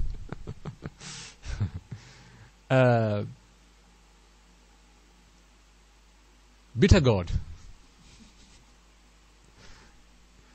Possibly not a good friend. Chicken biryani. Friend. So you get the idea? What about smells? Jasmine, friend or foe? Friend. Feces? No. Foe, not a friend. Not a friend. Why is one a friend and the other a foe? Why is your friend, your real friend, I'm not talking about the sight friends, sound friends, taste friends and so on. I'm talking about people friends. Why is your friend a friend again? Because you make a call that they make you happy. Your association with them makes you happy because they bring you happiness, right?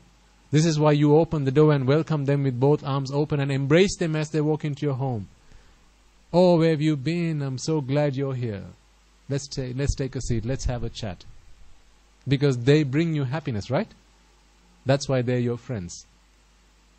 And the foes, because they take away your happiness. They steal your happiness. They make you sad. They make you angry. Like chocolate makes you happy, right? That's why you call chocolate your friend. So you have friends and foes in the Rupa world. In the Vedana world. Sanya, Sankara, Vijnana world.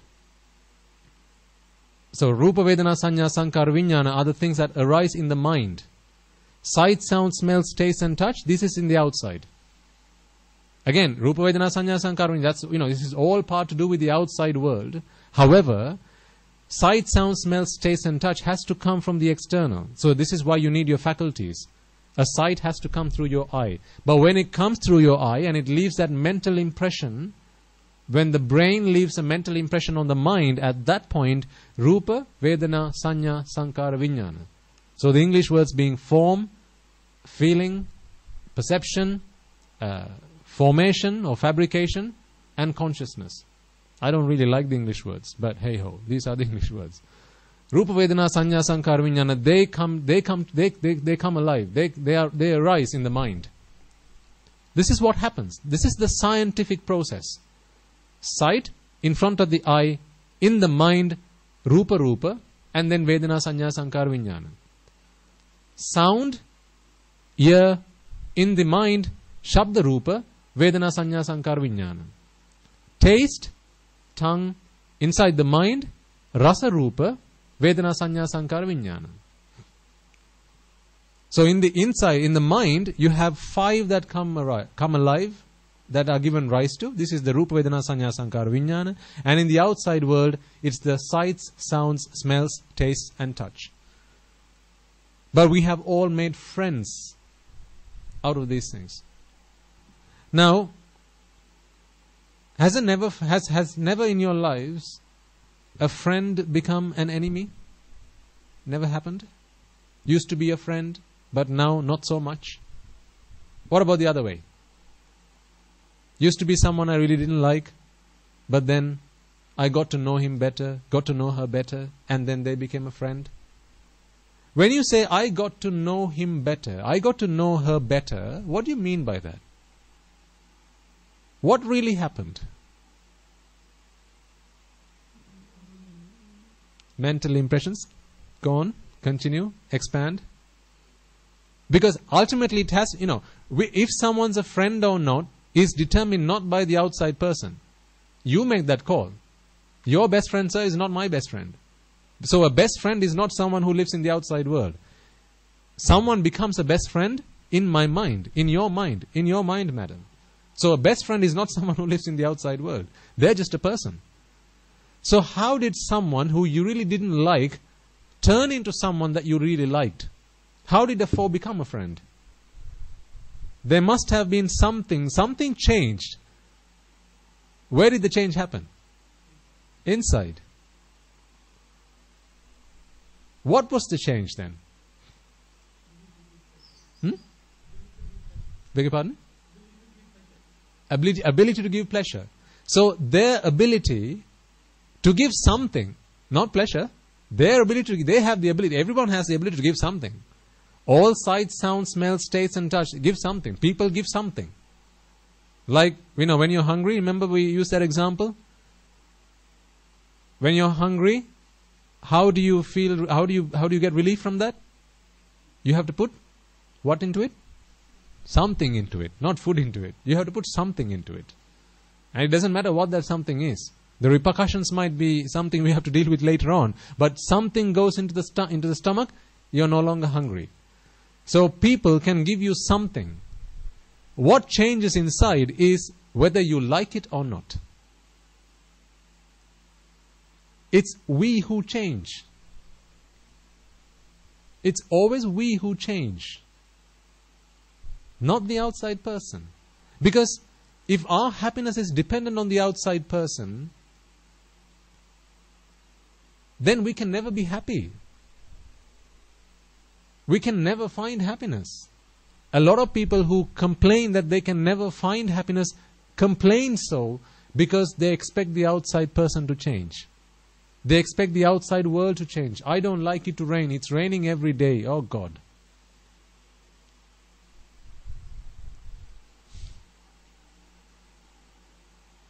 See?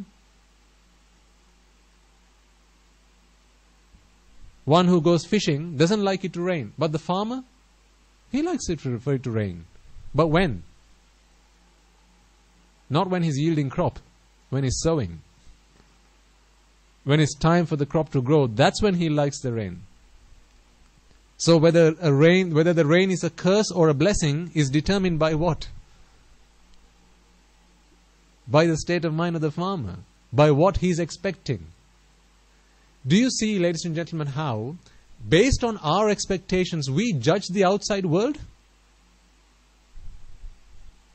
Is that fair? We are so eager to judge other people, aren't we? We are so eager to say, he's a bad guy. She's a really bad woman. And they never put an arm on us. They never touched us with a finger. Nothing. Or we are saying this is because they said something and it hurt my feelings. So where's the fault now? In me. Why am I blaming the outside person? Why am I saying you're bad, you're evil? You shouldn't have said that? Am I not being judgmental about another person when whose fault is it? It's my fault. I am to blame, but I'm pointing the finger at another person who's innocent. So friend or foe is not determined outside. Friend or foe is determined on the inside.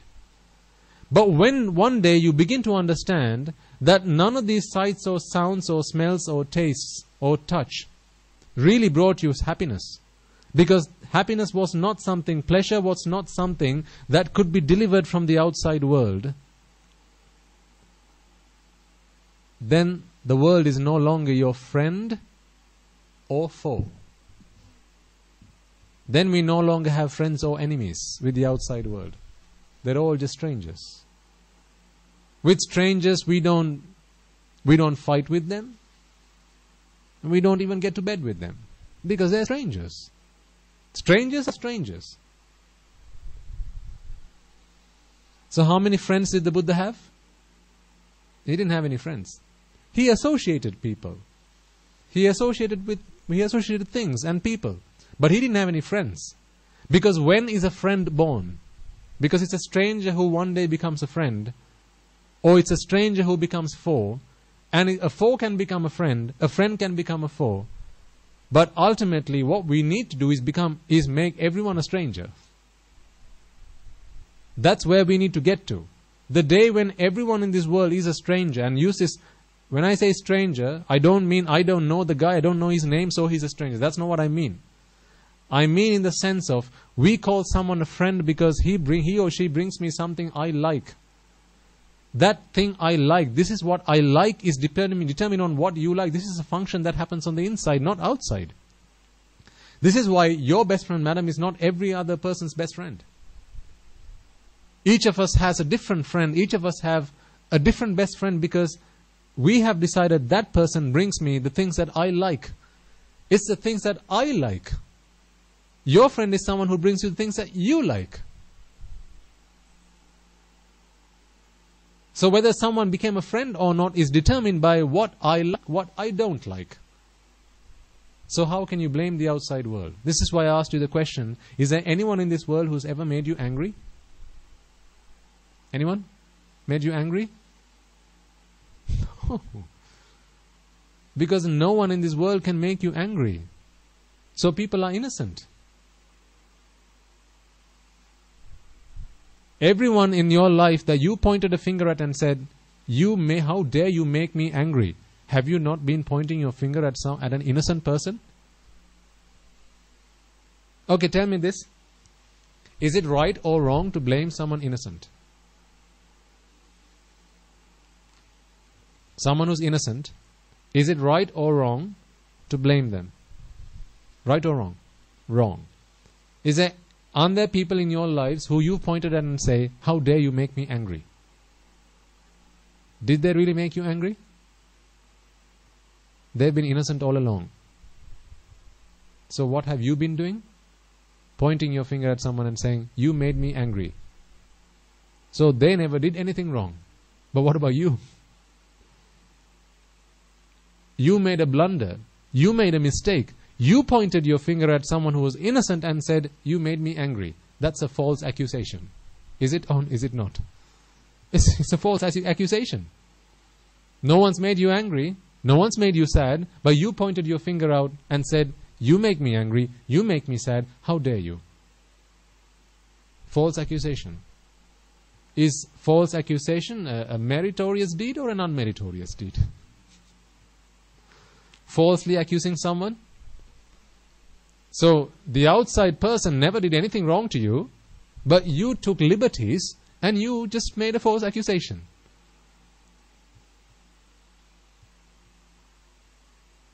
You just dug yourself a deep hole. The world never did anything to hurt you. Again, I'm not talking about the physical, okay? Mentally, the world, there are no friends or enemies in the world. Everyone's a stranger. We make friends out of strangers. We make foes, enemies out of strangers. And the way someone becomes a friend or an enemy is dependent on, based on what we like, what we are attached to in our minds. This is why chocolate is today your friend. Not because the chocolate has anything to give you. All the chocolate has is taste. But you like the taste of chocolate. Therefore you say, chocolate is my friend. You don't like the taste of bitter gourd. Therefore you say, bitter gourd is not my friend. But what if the day comes where you really like it? You really like bitter gourd. Now, foe has become a friend. What if the day comes where you don't like chocolate? That day is never going to come, right? But if that day were to come, then friend becomes foe. Now, that was just an example, but think about all sights, sounds, smells, tastes, touch. This thing that we call the world. What is the world if it's not Rupa, Shabda, Gandha, Rasa, Sparsha, Dhamma? That is the world. That is what the world is. On the outside and on the inside, it's Rupa, Vedana, Sanya, Sankara, Vijnana. This is the world. This is the world that we are attached to. Lokaya, Kaya Lovano. Kaya is Rupa, Vedana, Sanya, Sankara, Vijnana. Lovano is to attach, to dwell, to indulge. Lokaya. So there's the outside Rupa, Vedana, sight, sound, smell, taste, touch. There's the inside Rupa, Vedana, Sanya, Sankara, Vijnana. Together they make the world, and the thing that connects these two are what? Eye, ear, nose, tongue, body, and the mind. This is what connects. This is the bridge that connects the sight to Rupa, Vedana, Sanya, Sankara, Vijnana. Sound to Rupa, Vedana, Sanya, Sankara, Vijnana. Taste, you get the idea. These are the faculties that connect the outside world to the inside world. When we have this distorted view, distorted perception, distorted consciousness that it's the outside world that brought me happiness, now you continue to attach yourself to the outside world. Because you see, this is a feedback loop. One false impression leads to the next false impression. And it continues to cement one layer on top of the other. Because what happens is, remember when we discussed the dependent origination process, at one point there was Vijnana Pacchaya Nama Rupa, right? And in Vijnana Pacchaya Nama Rupa, those Nama Rupa were the Rupa, Vedana, Sanya, Sankara, Vijnana that we clinged onto in the past, which are now in the memory banks. So this is the magician, this is the wizard trying to perform a trick, bringing his tools to the stage. These tools, this equipment that he's using are Rupa, Vedana, Sanya, Sankara, Vijnana, from the outside world, or rather from memory. That was the Vijnana Pacchaya Nama Rupa. But then later on, where it was Passa Pacchaya Vedana, remember last week we explained this, where it was Passa Pacchaya not just Vedana, but it's Passa Pacchaya Rupa, Passa Pacchaya Vedana, Passa Pacchaya Sanya, Passa Pacchaya Sankara, and Passa Pacchaya Vijnana. All five. So now, here's what I was expecting, here's what I've received now, do they match? So what we are doing is the matching process. This is a matchmaker. Kapua. Are you a Kapua? Aren't we all? Oh, we are great matchmakers. What do we do?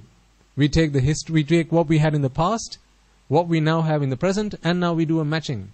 Do they match? If they match, there's Sapa Vedana, pleasurable feeling. Don't match, Dukkha Vedana. until the moment of matching where you're still investigating, that's where the upeksha vedana is. Because you still can't make a call. Pelima. It's like where that gift is still in the wrapping paper. You don't know what it is. You're shaking it, trying to bang it on the floor. Do I know what this is? That's that upeksha vedana. It's still pelima, vexation there. Now another point I want to try and get across, and you'll need to contemplate on this. Remember that the purpose of a mind that is based on ignorance is to create the self. Yes? This is self-procreation. Continuously we are in the process of creating self. With every thought that arises and passes by, we are producing the self. And another word for self is, we discussed lots of words in the past. Beg your answer? Upadanaskanda is one word. What else? Pleasure world? Pleasure world, right? Pleasure world. This is another word for self. So with every thought, what we are trying to do is create this pleasure world. Now, it happens to be the case that although this is what we are trying to do, the world is not always kind on us. Because the world is anicca. The world is not to our liking. Therefore, on some occasions, what we receive through our faculties are sights, sounds, smells and tastes that we like, which we were expecting. But on other occasions, there are sights, sounds, smells and tastes that we weren't expecting. This is not what we wanted. Therefore, Sapavedana and Dukkvedana. But with either of these two, we are still trying to create the self. And let me show you how. Where it is Passapaccha Sukhavedana, no problem there. Because there's a match. And then immediately, Vedana Paccha Tanha, attached. Why attached? Well, because it was pleasurable feeling that I just received. So this is what I was looking for. This is what I now have been able to receive. Therefore, surely this is now helping me to build my sandcastle. Another word for self. What happens when it's Dukkha Vedana? Not Tanha, but Patiga. For those of you who might have contemplated what the meaning of the word Patiga is, Patiga, Pati is attachment. Ga is gatima, friction, conflict. So there seems to be an attachment to conflict. A bondage to friction. So we're not just fighting. We like to fight. This is not just, I don't like it, take it away if you can. I don't like it, take it away now. Do you see the difference? Because now you are wanting for this to go away. I don't want this. This is not what I was expecting. It's something completely against my expectation. Therefore, I just received Dukkha Vedana a moment ago. Now, I'm trying to build the self. But I'm unable to build the self because the Rupa Shabda Gandha Rasa Sparsha that came from the outside world are not what I asked for. It's not to my liking. Therefore, here's a moment of conflict. Now, think about this for a moment. I'm going to take a step aside and we'll come back. I give you some money. I give all of you some money. Or let's say you all have an account. Okay? So you can go overdrawn on this account. So today you have, let's say, 100 rupees in this account. If you withdrew 100 rupees, now you have a zero balance. If you continue to withdraw, let's say you've withdrawn 200 rupees. Now your balance is minus 200. Okay?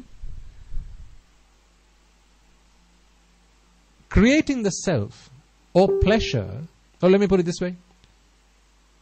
If I were to ask you, with an account where your balance is minus 200, what would make you happy? When you start to see the balance go down or the balance go up? The balance go up, right? Now remember, excuse me. At this point, it's minus 200. So, if the balance went up to minus 300, would that make you happy or unhappy? Unhappy. If the balance went up to minus 100, when it was minus 200 before, does that make you unhappy or happy? That's good, right? Because your balance is increasing. It's still in the negative space, but it's still increasing.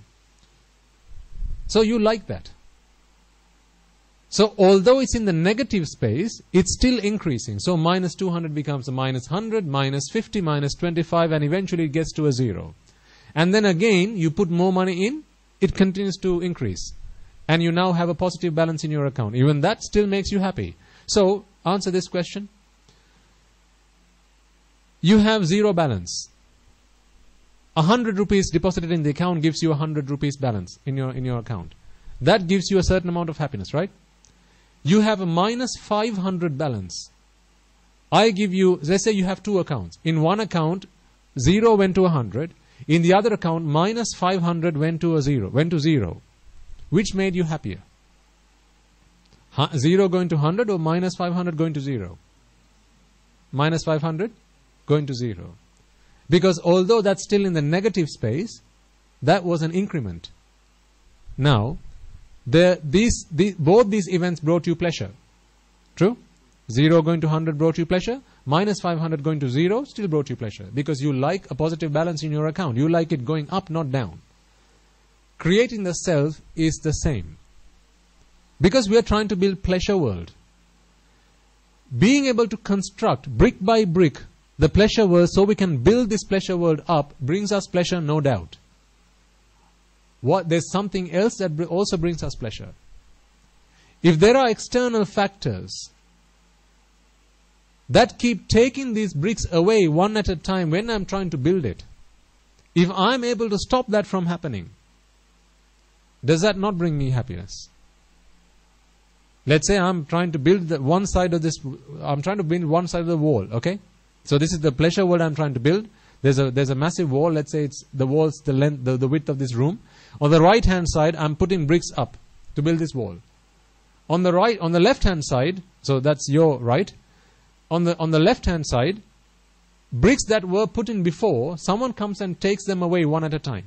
So as I'm building this side up, someone's coming and taking away bricks from the other side. So I'm putting 1 brick up every minute. On the other side, someone's taking 2 bricks away every minute. You tell me, which of these 2 would make me happier? Continuing to put bricks up one at a time at 1 brick per minute, or going and attending to that guy who's taken away 2 bricks at a minute? Which one's going to make me happier? Attending to that guy. Making sure that stops from happening. Right? Because I'm trying to build my pleasure world, and on the left hand side, something's happening in the outside world that's becoming a barrier, that's being a hindrance, that's taken away my happiness. All with me so far? This is why, using that example of building this wall, just as much as I like to build this wall 1 brick at a time, I also like to stop whatever is trying to take bricks away. If there's anyone that's responsible for taking my bricks away from this wall that I'm so struggling to build, do I not like to do that? Is that not something I do willfully, willingly, earnestly? Because I'm trying to build a wall. When I'm trying to build a wall, someone's coming and taking away bricks that I've already laid. If I were to go and stop that person, is that not something that I would do quite happily? Because they're trying to stop me from building the wall. Surely I have to get into conflict with that person. Because he or she is doing something that I don't like. And I have to go and stop that person from doing it. Conflict. I want one thing, they want another. So conflict, friction. But do I not do that willingly? Happily? Gleefully? Yes, I'm quite happy to do that. Because I'm trying to build the wall, they're not letting me do it. So I'm going to come and stop you, and I'm going to do it quite happily. Isn't that a bondage? Isn't that an attachment to conflict? Because trying to build the wall, you're not letting me do it. I'm going to come and show you I'm going to come and teach you a lesson, and I'm going to do it quite happily. just as much as it makes me happy to build the wall up one brick at a time, it makes me equally happy to go and stop the guy who's trying to take away bricks from my wall. They make me equally happy. And that is how, even when there's patiga, so even when there's dukkha vedana, at that point in the dependent origination process, what this mind is now willing to do is thinking that unhappiness, displeasure came from the outside world. Now I have an interest to take that away from my world. Because if it was a sight or a sound that brought me unhappiness, I was expecting one, I received something else. I'm not happy. Now that's stopping me from building pleasure world. So what do I have to do now? Stop that from happening again. Do I not do that happily? Quite willingly? But there has to be conflict there. But am I not quite voluntarily putting myself forward to go and do it quite happily? That's where gatima is, where conflict is, but still I am attached to it. Patiga. I am attached to that conflict.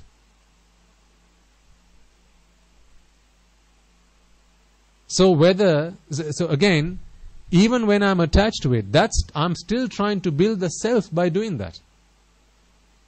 Because if the net result is me having built this wall completely, imagine, that's my project, to build a wall, brick by brick, so that there's no space between the ceiling and the floor, and it's a solid wall. Okay, that's my project, which is the self. As I'm trying to lay bricks on the right-hand side, on the left-hand side, someone's coming and taking a brick, 2 bricks at a time. So to build this wall, I have to not only lay my bricks, but also stop the guy who comes and steals my bricks. Both of these has to happen.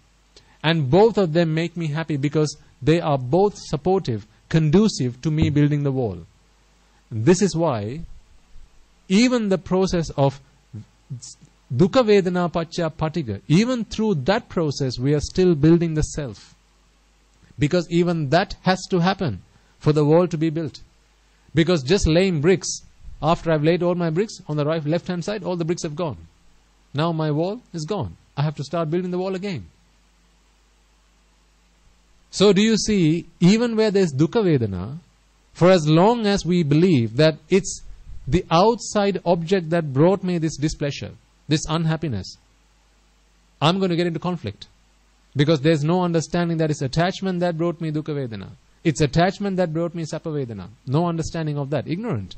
We are speaking of an ignorant person who believes that dukkha vedana, sappa vedana, upeksha vedana, all three of these come from the outside world. When they are in that view, based on that view, they're going to take action. Either to continue building, or while continuing to build, stop whatever external factors there are that get in the way of me building this wall. Because they think that both building the wall and taking bricks away from the wall are things that other people are responsible for. The outside people, the outside world is responsible for, not something that I am responsible for entirely and solely. Pleasure only ever came from relief from suffering. Relief from vexation. That's the only time where we experience pleasure. Not from the outside world.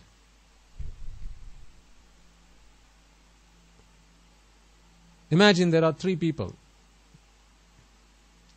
They're all stood up like this. Okay? 3 guys standing in a straight line. Now, the reason that this guy in the middle is standing up, or let's say it's like this, okay? So this guy is like this. This third guy, he sat down, but 2 guys, they are standing up, upright. This guy is standing up, that guy is standing up. The guy in the middle, he sat down. The reason that this guy sat down is because this guy stood up. The reason that this guy is standing up is because this guy is sitting down. The reason that this guy is standing up is because this guy is sitting down. not because this guy is standing up. So the connection is only that way. Whatever he does is because of what he does. What he does is because of what he does. So what he does is because of what he does. What he does is because of what he does. There's no connection between this guy and this guy. Are you with me so far? So this guy sat down like this, and that's because he's standing up. This guy stood up, and that's because he's sitting down. Now when this guy sits down, what is this guy going to do? He's going to stand up. And when he's standing up, this guy's going to sit down. Because the guy next to him he's only going to follow the opposite. He's only going to do the opposite of what the guy next to him is doing. This is how attachment, vexation, and pleasure work. When there is, or rather,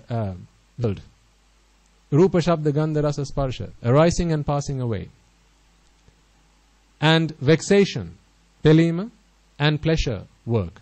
Now let me explain. When this guy is standing up, this guy is sitting down. This guy is Rupa Shabda Gandha Rasa Sparsha Dhamma, from the outside world, arising. When this is arising, this guy sat down. What is this guy down? This is vexation. No more vexation. Why no more vexation? Because sight, sound, smell, taste and touch has come from the outside world. When he sat down, this guy is standing up. What is this guy now? Pleasure. But because he's standing up and this guy sitting down, he doesn't see this guy because he's just looking straight.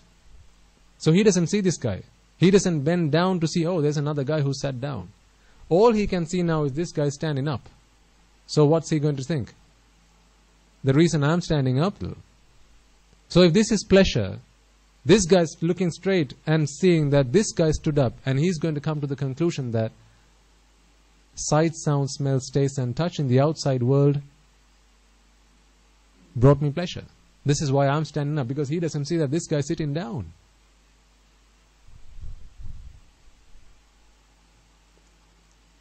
I think it would make... Let's try and get this into an animation so you can see it. It will make more sense. It's just a thought that came to my mind, and perhaps it'll help you to get this message across. Like, I don't know if you've been to last week's sermon and the week before on Saturdays, where Guru Swami was uses these bulbs to explain Ashwada Pelima and Tanha, or rather Udavima Vaivima, Ashwada and Pelima. So the same thing can be explained by using an example like this as well. 3 people stood in a row. One guy stood up, the other guy sat down, the third guy stood up. The second guy is sitting down because this guy A, the first guy, is standing up. So that's Udavima Vaivima, or rather arising and passing away. So he's standing up. When he's standing up, vexation is sitting down. Arising and passing away, standing up. Arising, standing up. Vexation is sitting down. When vexation is sat down, pleasure is standing up. Imagine that's their names. Arising, vexation, pleasure. These are the names of 3 guys. Arising is standing up. Or the world. World arising. What's the world? Sights, sounds, smells, taste, touch. That's on the outside. And Rupa Vedana Sanya Sankara Vijnana, that's on the inside. So world. World standing up. Vexation sitting down. Pleasure standing up. But pleasure doesn't see that vexation sitting down. When he looks to his right, all he can see is the world standing up. But he doesn't realize that the reason that he's able to stand up is because vexation sat down right now. The moment world sits down, vexation stands up. And when vexation stands up, pleasure has to sit down. Again, he doesn't realize that it's because of vexation, that it's because of attachment that my pleasure has passed away. I'm in this state of My pleasure has passed away, he believes, because when he looks to his right, he just says, the world has said, that's what he sees. However, what we need to get into our minds, this is what really needs to sink. Because when you will no longer point your finger at the outside world. You no longer find friends and foes in the outside world. Chocolate will not be your friend, and bitter gourd will not be your enemy. Because none of these things can really bring you pleasure. You like something, when you receive what you like, that makes you happy, not because it's that object that brought you happiness. It's because through your liking, you were in a state of vexation. It just happened to be, as if by coincidence, when the outside object came into your world, you were now relieved from vexation. It's the relief, it's a process. Really, pleasure is a process. Pleasure is not a thing, it's a process. The outside world, that's the thing. Vexation, that's a process. Pleasure, that's also a process. So it's not an outside world thing that can bring it to you. It's a process. And that process is what's described by the dependent origination process. How vexation and pleasure come forth. How they become obvious. Do you have any questions of the things that we've discussed so far?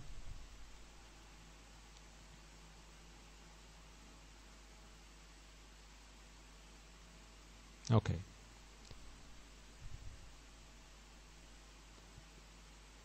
So the practical advice. Well, there was some you at the beginning. That is being grateful. Look at everyone in your lives who have touched your lives in any way, shape or form. That could be small things. What about your barber? Should you not be grateful to your barber? Don't fall into this view where everything becomes materialistic. I pay my barber, so why should I be grateful?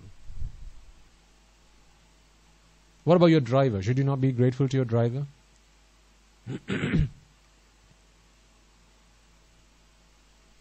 Don't fall into that I pay my driver, so why?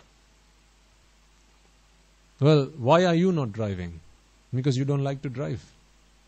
Or whatever it is, maybe you are not able to drive. Perhaps a physical disability. Perhaps you don't like to drive. Well, some other guy is doing it on your behalf. All the money in the world and he's still not prepared to do it. Now what do you do? It's not money that makes the world go round. It's people. It's people that makes the world go round. Be grateful for the people that touch your lives. From the very first two people that touch your lives, your parents. From the doctor that brought you into this world. From your mother's womb. Be grateful. And everyone since then, your Montessori teachers, your nursery teachers, your grandparents, your siblings, who shared their toys with you. There may have been differences later on as you grew up. Fights, brawls, disagreements in the family. Life's not long enough to hold on to disagreements. Life's not long enough to hold on to grudges. Just let them go. Because for every moment you have that grudge, who's it burning? You. Can you afford to be burnt? When you have this battle to fight with Mara, when you have a battle to fight with Raga, Dvesha, Moha, why do you cling on to these little grudges that eat you from the inside? Just let them go. Be the better man. Pick up the courage, go and speak to them. Put to rest those disagreements. Perhaps they might still not agree with you, but don't hold grudges. Because a grudge is only burning you from the inside. And whatever people do to you, don't go and find fault with them. Because it might be that someone leaves you in seek of another partner. It might be that someone shouts at you, scolds you, blames you. But remember, no one in this world can really make you angry except for yourself. But if you are angry and you pick up something to throw at them, remember, you're picking up feces. This is excreta. You befoul yourself before you befoul the other person. You're touching it in the first place. So you're burning first before you burn the other person. Put them to a side. There's no time for us to meddle with these pesky little grudges. There's no time for us to do that. How much longer do you think you're all going to be alive?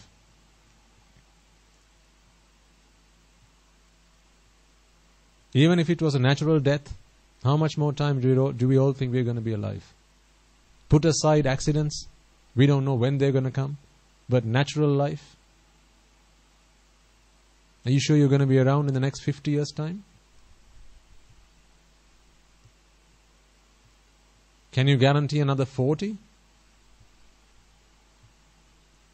Some of you may be able to count your next few years on your 10 fingers. Some may be just on one hand. So how much time do you have left? Is it worth holding on to these little grudges in the time that you have left, when there's so much that's left to do? When there's a clear path that we can all walk on to redeem ourselves from suffering once and for all?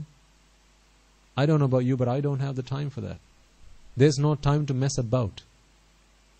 If you haven't become a Sotapanna yet, the moment you go deaf, you might as well not come along to these sermons anymore. Well, you won't be able to listen to me anyway. But you might as well stop meditating, you might as well stop everything. Because you're not going to be able to become a Sotapanna in this birth. Do meritorious deeds, but meditation is not going to help you. So we don't have time to mess about. There's a huge task on our hands to attain Nibbana. Let's not mess about. This is precious time that's ticking us by. So be an example. Show them to, teach your children by example. Teach your best friend by example. You see, each and every one of you, because you're all walking this path of Dhamma, is a blessing to society. Perhaps in your past lives, or rather earlier on in your lives, perhaps you were a curse to society. I don't know about you guys, but you can think about your own lives, the way you were, the way you conducted yourself. Maybe you were just walking raga, dvesha, moha, or lobha, dosa, moha, always instigating hate in other people's minds. You were a curse to society back then, but now you're a blessing to society. Just the sight of you can do good to other people. A few words that you speak can do good to other people, because now you don't try to instigate anger and hatred in other people's minds, do you? No, when you speak to another person, you talk to them about compassion. You talk to them about benevolence. You talk to them about charity. You talk to them about being kind. You talk to them in words that help them to let go of the world, not attach themselves to the world. So you are a blessing to society. You are a blessing to your family, to your extended family. So be that blessing.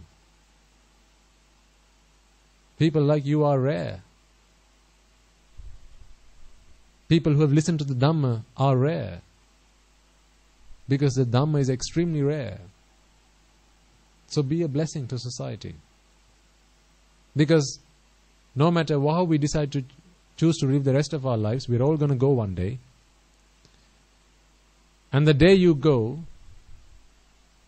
one of two things will happen.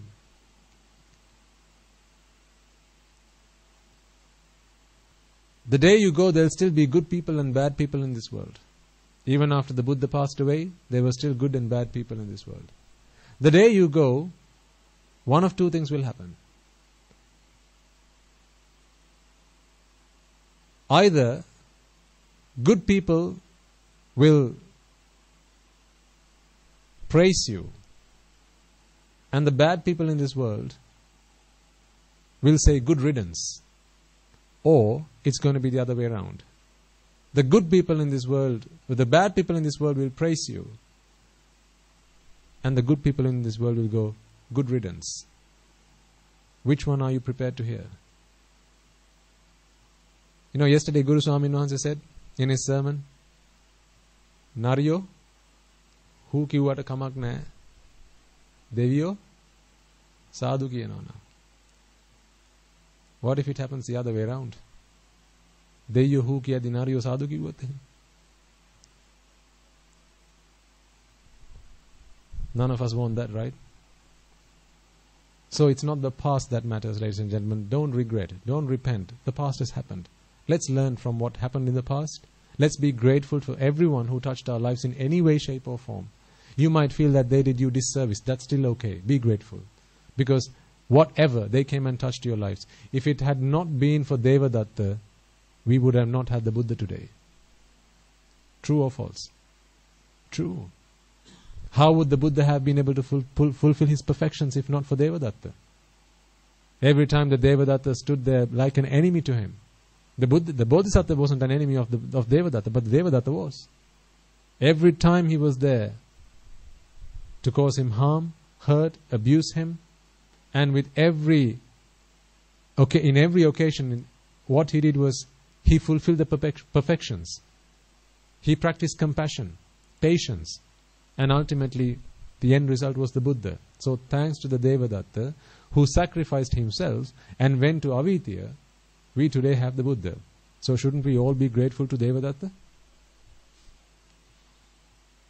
If you can see the good in Devadatta, what about your dog? What about your enemies? What about your boss? What about your employees? What about your ex-wife? What about your ex-husband? Surely there's good to be seen in them. Right? Then do so. Be the better person. Okay.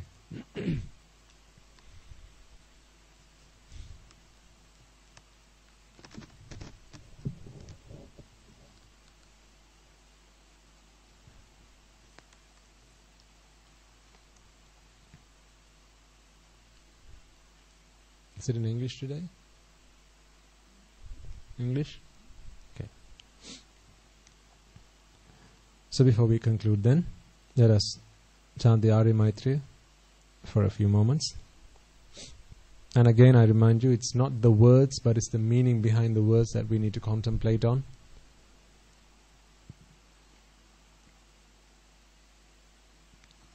And with that, reflect on the meanings.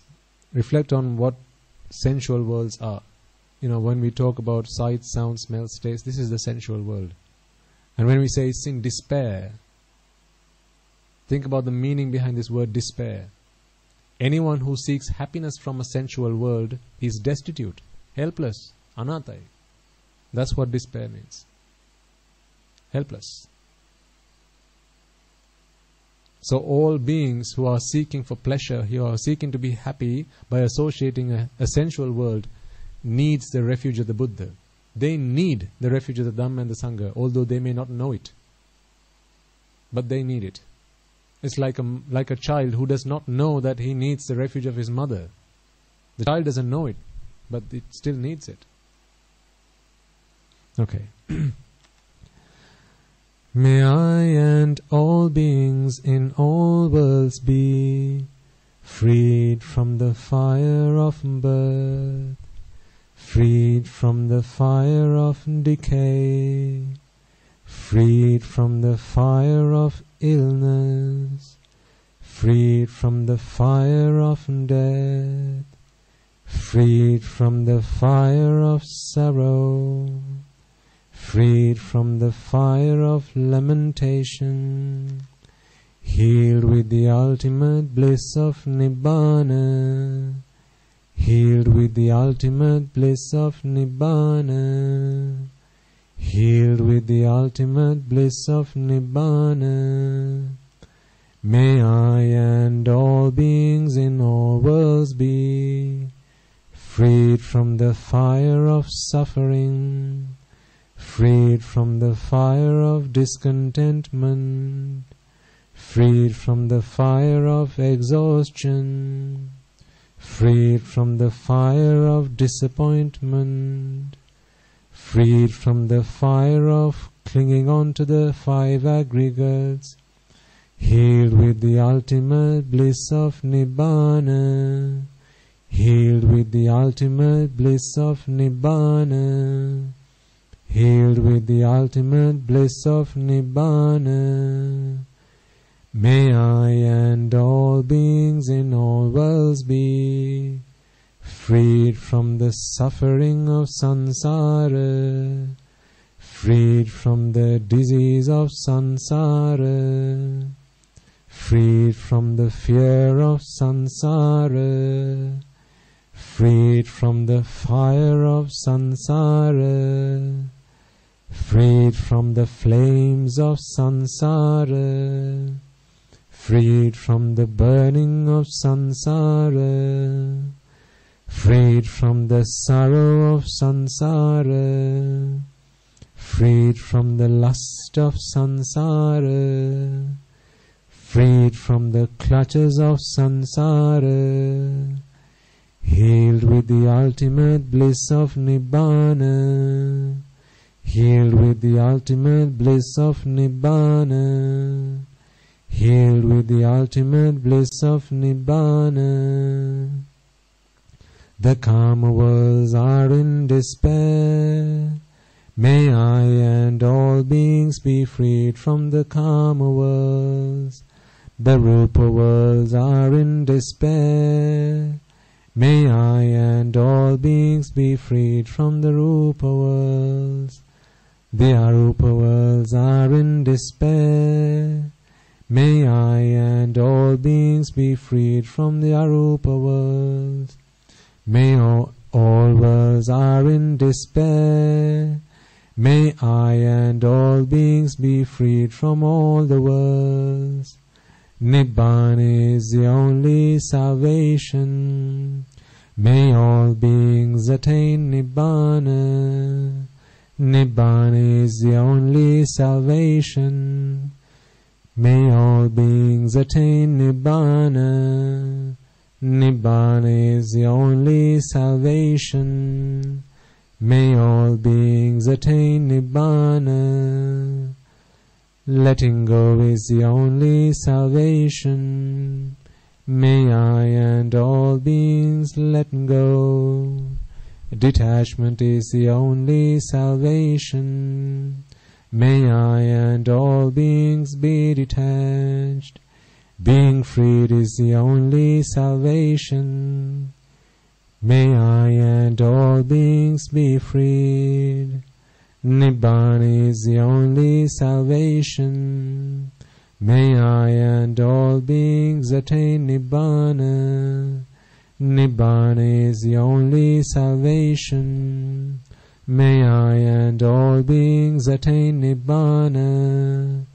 Nibbana is the only salvation. May I and all beings attain Nibbana.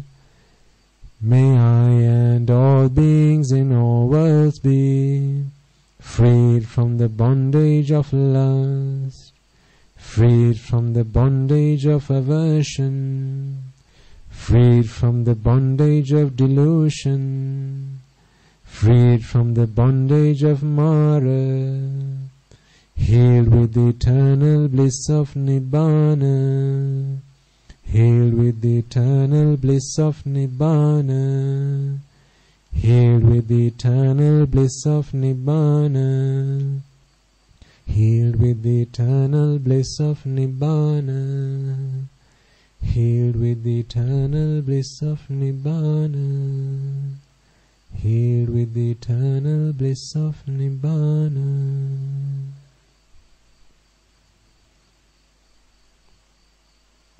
Okay.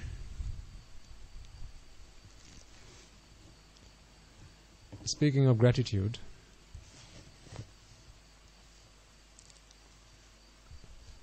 and not that others haven't been part and parcel of what we are doing right now, how far we've come, and all this that's happening.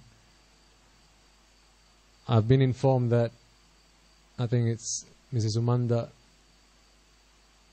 don't recall her surname, Allepole, is it? Yes. Is indisposed, she is unwell, and I think she has been for a few weeks.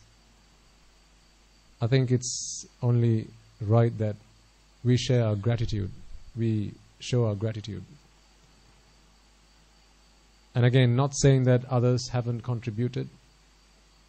She's only just the face of what, this is who I think you coordinate with to arrange these sermons, certainly in this venue.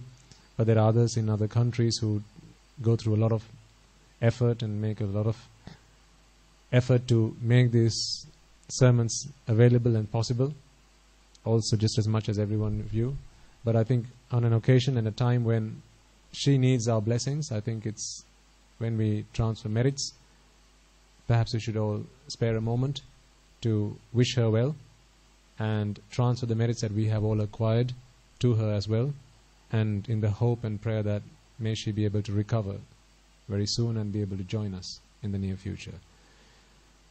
Okay, so let us take a moment to transfer merits to all those who deserve these merits. First and foremost, let us take a moment to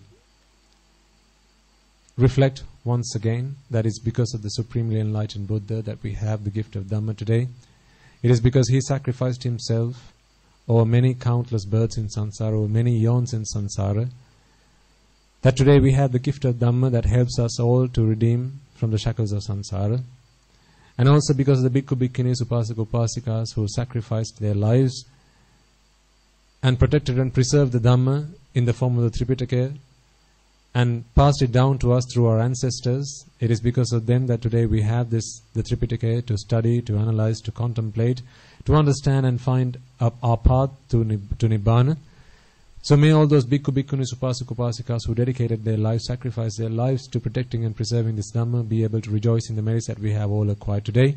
If any of them have today been born in the woeful planes, may through the power of these merits they be able to redeem themselves and be born in the blissful planes. May these merits help them all to abstain from the unmeritorious deeds, fulfill the meritorious deeds, fulfill the noble eightfold path, and attain the supreme bliss of Nibbana. Sadhu, sadhu, sadhu. Also let us take a moment to transfer merits to all the members of the Mahasangha who don robes to practice the noble eightfold path and have dedicated themselves to attaining Nibbana. And also spare a moment to all the monks and nuns in your local temples, in your local nunneries, any member of the clergy who might have touched your life in any way, shape or form, be that in your formative years or in recent years.